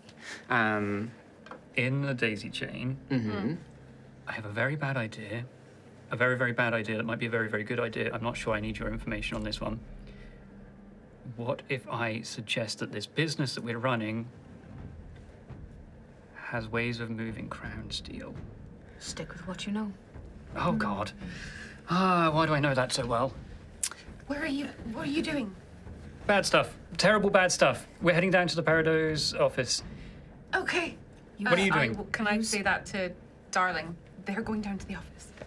They're being taken down. Well, we shouldn't let them go alone. Come on. The two of you start making your way around the corner. You see Alejandro, who is leans past you, looks you up and down. I'll sway a little bit and try and grab Darling for support. Give me a performance or a deception check. I'd say performance because it's like acting rather than lying. Not good. I left the feet for you. I'm so sorry. Hey, she might roll high. 19, 21. 21. Nice, 19. He moves out the way, not wanting to get this drunk student. Darling hooks her arm through yours, steady, darling, and then sort of carries you through, very much playing I know we had some fun, but you've clearly had too much. And the two of you kind of step through as he then moves up and he starts patrolling the stairs area. You step through, you see Glitter is getting another tray of drinks. Again, you see her pointing to specific bottles to pour into the drinks. Farrier is basically I think actually no, he's just at the bar drinking and he's just holding his head, just oh, what the fuck? And you hear him just saying this is a fucking mess. what are we gonna do? And he seems pretty perturbed about what's going on. Can I go like round the corner to where he is, and then just go up to the bar and go, I want another drink, but then bump into him Yeah. Hell yeah. and try and get the key. I won't do know another- where the key is. Yeah, exactly. I think rather than doing another performance check, because you've already done one, this is just going to be sleight of hand to try and pickpocket the key. But Katie really slammed her elbows against the table then. Yeah. No, I Any bonus didn't. I points just, for the effort? No, Advantage? absolutely not. Oh. I'm gonna give myself advantage with luck. Oh, Yeah. we love it. Come on. Okay, it was a nat 1 and an 18, so that's good. 18 plus 13 is my thing. Yeah. I think. Oh my God. Doesn't Wow. even notice. All his stuff is gone. You, I have everything. you Skin. grab. Skin. You slip your hand in, and without him even knowing, you grab this ornate key that you've seen him use. Swipe it. It goes into the illusory robes, into your pocket, and he's just like, "Whoa, slow down there, Sorry, miss." maybe I shouldn't have another I one. don't- And he kind of like looks at you, and there's like, you get this real look at this guy, and you can see that his hands, his arms, all the way up to his elbows are in thick leather gloves, really thick leather gloves, way thicker than they should be. Gotcha. Like Like- there's something in between the glove and his. You almost think that there's metal. Like underneath the glove, like a lining. And he looks at you, and you can see that he's covered in scars and bruises. He looks like he's been through the ringer, and he looks, his cheeks are hollow, his eyes look sunken, and there is a sadness to him, and a weariness to him. And he just kind of like weakly smiles. He's like, I think you've had more than enough. Maybe now's the time to think about heading home. Can I guess you guys are not in the room yet, so I don't see you. They're not going to be in the room. No. They're going to be As taken we're straight passing downstairs. through, yeah. No. Oh, Oh, you're you're right. going down another way. Yeah, Yes. there's two ways down to the basement level. Okay. So yeah, you guys, by the way, so while that's happening, Xanthias, Gruff, and Ophelia, you wait for a second, and basically she will go ahead to open the door, Peridot, and then basically kind of steps aside to let you guys go down first and make sure that she comes in behind you. High alert, and you can see that she's literally like almost holding her hand like behind her and like basically feeling the space. Like, Oh, to see if someone's coming through the door. basically they're now checking for anybody invisible coming behind them at this point. But nobody seems to, so she lets you guys through and you guys start making your way down the stairs. Meanwhile, Daisy and Darling maybe will be like, come on, darling, let's go get a little private room where we can have some privacy. I'll just take her lead and Yeah. just go with her. But I think Glitter turns and Farrier goes back to his drink, and there's a moment where she like stops and is almost looking like, I don't know if I recognize these two. But then something, I rolled really badly. She's just like, and then she carries on, and she's gonna come up and start following behind these two, and kind of following these guys. So Glitter's following us, the group of us. Yeah. I mean, she probably opens the door again, but she's got like another tray of drinks this time, and she's making her way down behind you guys. Daisy and Darling, you guys step round Farrier, pass through the curtain, but there's this guard who is currently just staring at you and is like quite on high alert. And you can see that there's two doors to either side of him, and then the corridor you came down. But you know that there's no private rooms down there, so he's kind of like looking at you. What do you guys do?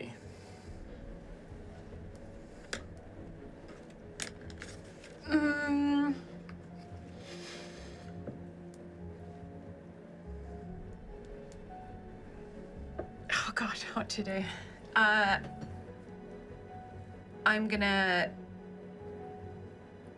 stand there, pretend to be a bit drunk, and be like, oh, sorry, I think we went the wrong way. The room's a different way. He just nods his head. Darling will take the lead from you if you I pull her away. Well, Or do I you... was going to give myself steady aim and then shoot a dagger, a radiant blade at him. Okay. I'm going to have you and Darling roll initiative with advantage against his initiative, and then we're going to see what happens. We're running out of time, but I need to see what happens here. All right, there's Darling's. 18. With advantage. Yeah, it's 18. With that advantage, 19, 20 for Darling. So Darling at 20. You at 18. And this guard, luckily very bad, 9. So I'll just swap you and Darling. Like, you're going to go first because this is your action. So you steady aim, bonus action, and you're going to whip out Radiant the dagger. blade. Yeah, go for it. Make an attack roll with advantage. 19 plus That will hit. the number. So close. So close. Plus 10. 29 to hit. It hits. Yeah, you don't need me to tell you that. It hits.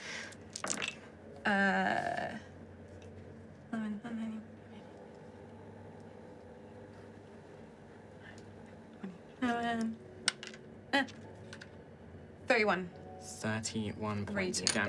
damage. The dagger flies out of your hand, kind of stabs into him, but the armor absorbs some of it. He's not fully down.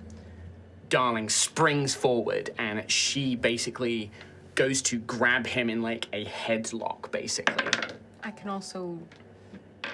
Do you want to? Yeah, of course. well. Yeah, I forget you've got your bonus action one. I forget that you Bonus get action two with steady attacks. aim.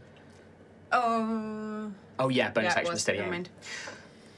Darling runs up. She wraps her arms around this guard, gets him into a grapple, and is basically like choking him out, basically, which has got him currently suffocated. He can't currently speak. And then she fumbles in her bag with her second attack, and she pulls out what looks like a syringe, and like jabs it into his neck. This will only work if he's taking enough damage from this fuck. to affect his current hit points. Please. Where is it? It's quite a lot, but I need to be able to affect how much? 29 HP's worth. I did 30. Yeah, no, I know. This Oh. is against his remaining HP, basically. remaining. Yeah, I'm against his remaining HP.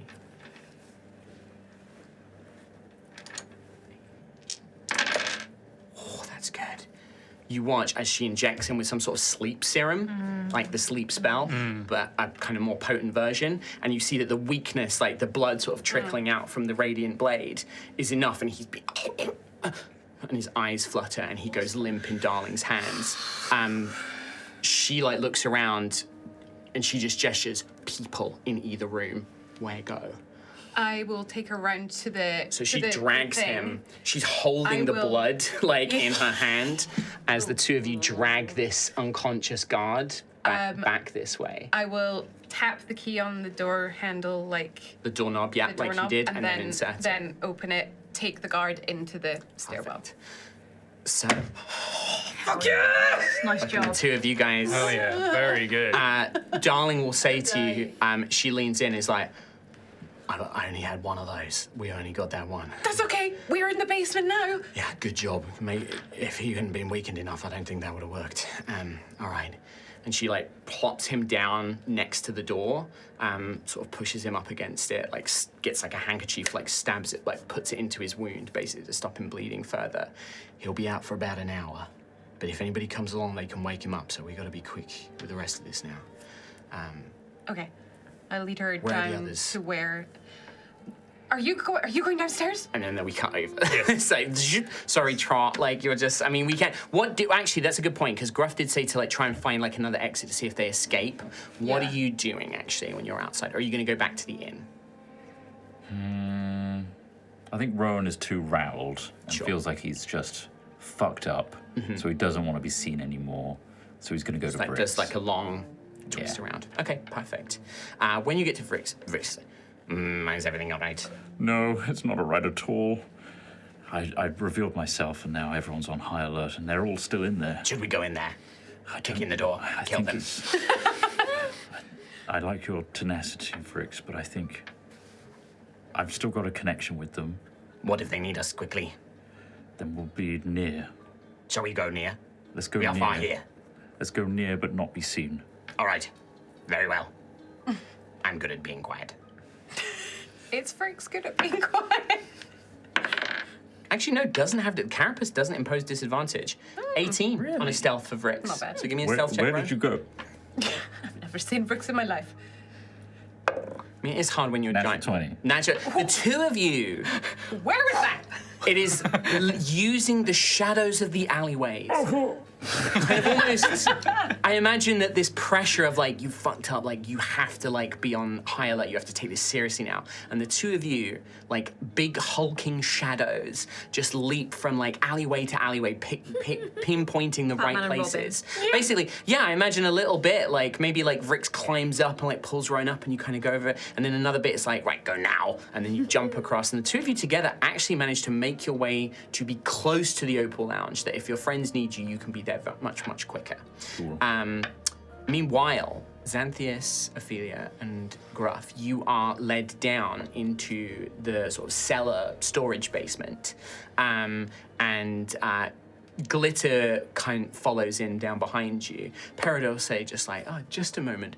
Obviously for security reasons, would you mind just looking the other way, please? Oh, yes, absolutely. Gets you to face away. You hear a few stones pushed in, but you don't see them. Yep. And then you see that a door has opened up into a beautiful little relaxed lounge. And she's like, come in, come in. Where are you? We're heading into the basement with the Peridot. Okay, And the Glitter. room on the left was the one with the man in it. Just for FYI. There's a man in there. Okay. She gestures, there's like chaiselongs, there's like chairs and things like that. Glitter comes and puts the drinks in your hands this time. Doesn't just leave them Oh, on thank the you. table. More Peridot slings? I will just, yeah, I thought that you didn't get to have your first one, so. Thank you very Very much. kind, thank you. Well, are we Butterfingers. safe here to Okay. If you do it again, it's going to be very Yeah. suspicious. Yeah. But we- you also don't have to do Don't it. have to. No, I'm just swirling it in my hands. Sure. Savor the Drinking bouquet. it. Yeah, savor the bouquet and then unconsciously, Yeah. like. Oh, it smells quite nice, actually. Are we safe here to We are continue our discussion? very safe to have a very open discussion here. And you see that she reaches up and touches a little brooch on her lapel. And I need you both to make, and Gruff technically, charisma saving throws, please. Okay.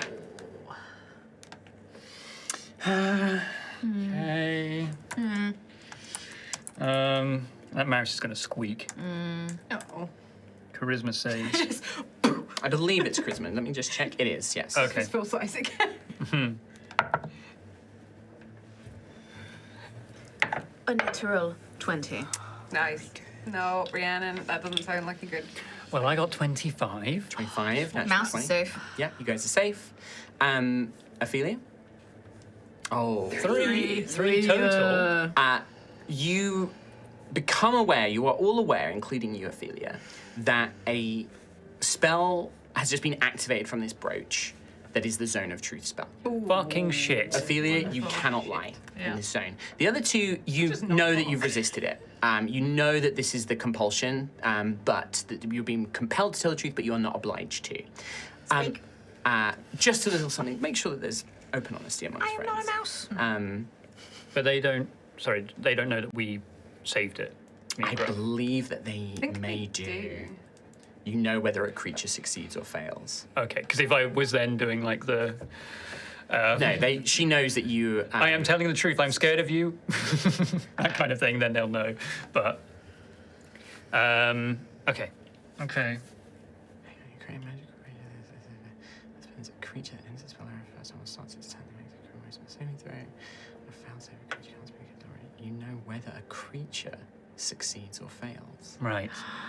But with Oh, wait.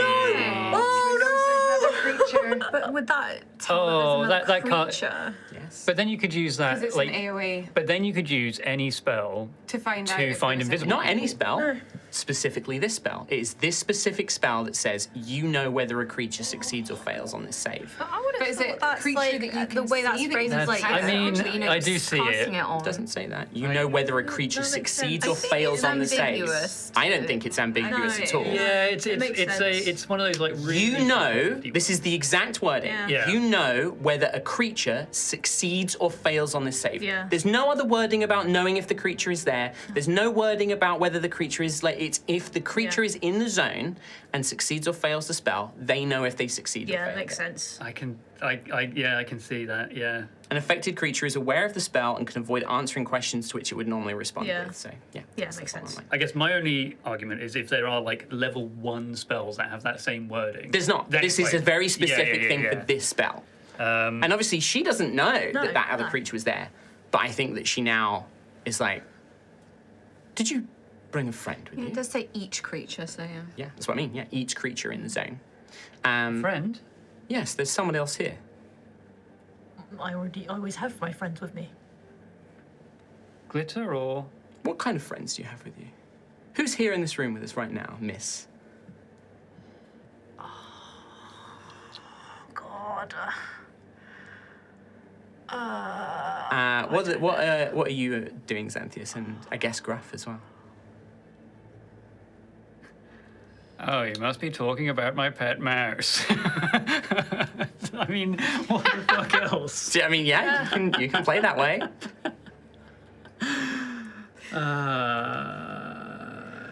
She's gonna stamp on me. Well, because it also, yeah, it's like a mouse, wouldn't normally pass this spell. I just say that. I guess. Mouse is a Like, creature. Just have a pet. It doesn't even say humanoid. I can't Yeah, lie. that's- It's not a creature. pet. I'm just- I can't it's- lie. it's- I can't call Gruff a pet. can't 'Cause I call can't Gruff a lie. So that'll be a lie. Oh, you can just say nothing, but that's also could going to just look say- suspicious. Oh my god. What kind of friend are you looking for? Sorry. There's someone else here. I think you know who they are. I think you know that there's someone else here. Your friend certainly seems to. Well, there's Kiri, there's me, and then You're my friend. my pet rat is here. My pet rat in my Give me a pocket. deception It's check. It's also a mouse. I'm a mouse. A mouse, not a rat. Where I'm from, we call them rats.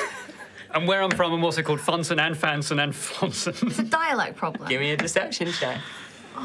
Okay. And she, Peridot, specifically has an ability called Minor Fated, which allows me to spend fate points on her ability checks. Does that mean I can immediately counter it with my own use of You fate? could, but no, because you would have to have had one Right, first. got and it, then got it, both got of it, them. got it. Me succeeding the throw, would that have helped?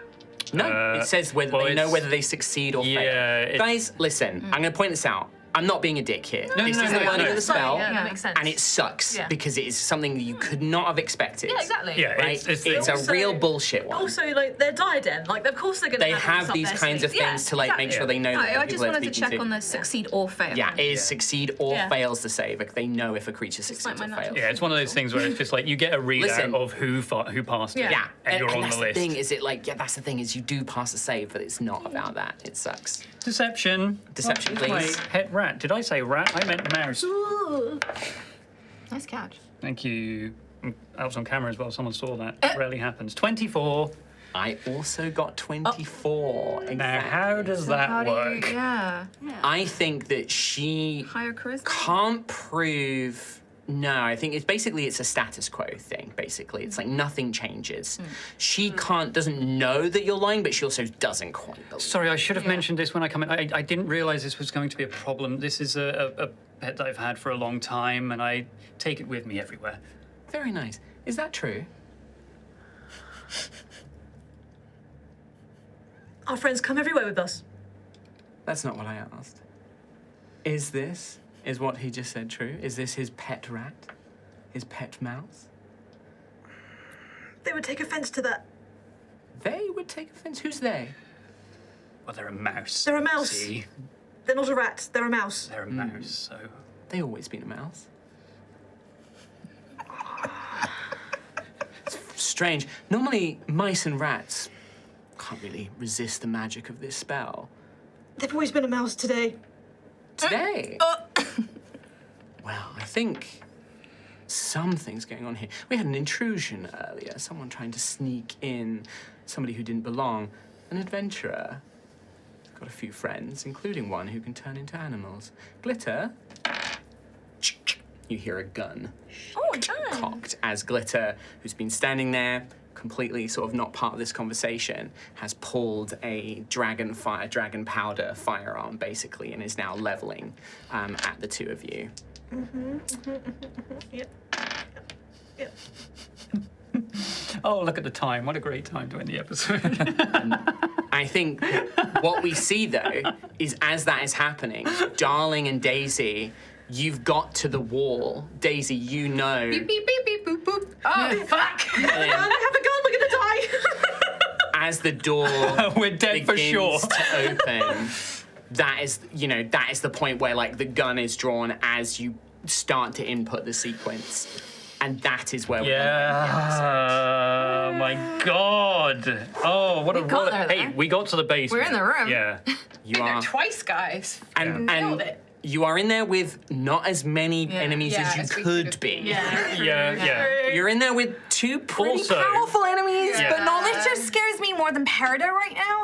Yeah. okay. That's the No, best. I know, but I'm like, Yeah, he's like, right now. Also, I know that casting the spell ends your invisibility, and that's rough because it's like such an easy thing to forget. However, that distraction stopped Alejandro. stopped the musician from coming in. Yeah. We have no idea what they were going to do. Opal. Would you like to know? There was probably just some charisma. Has I would like to know in the behind the screen. What do you do it? Oh, I love that. Let's do that. A little teaser there. But yeah, no, guys, listen.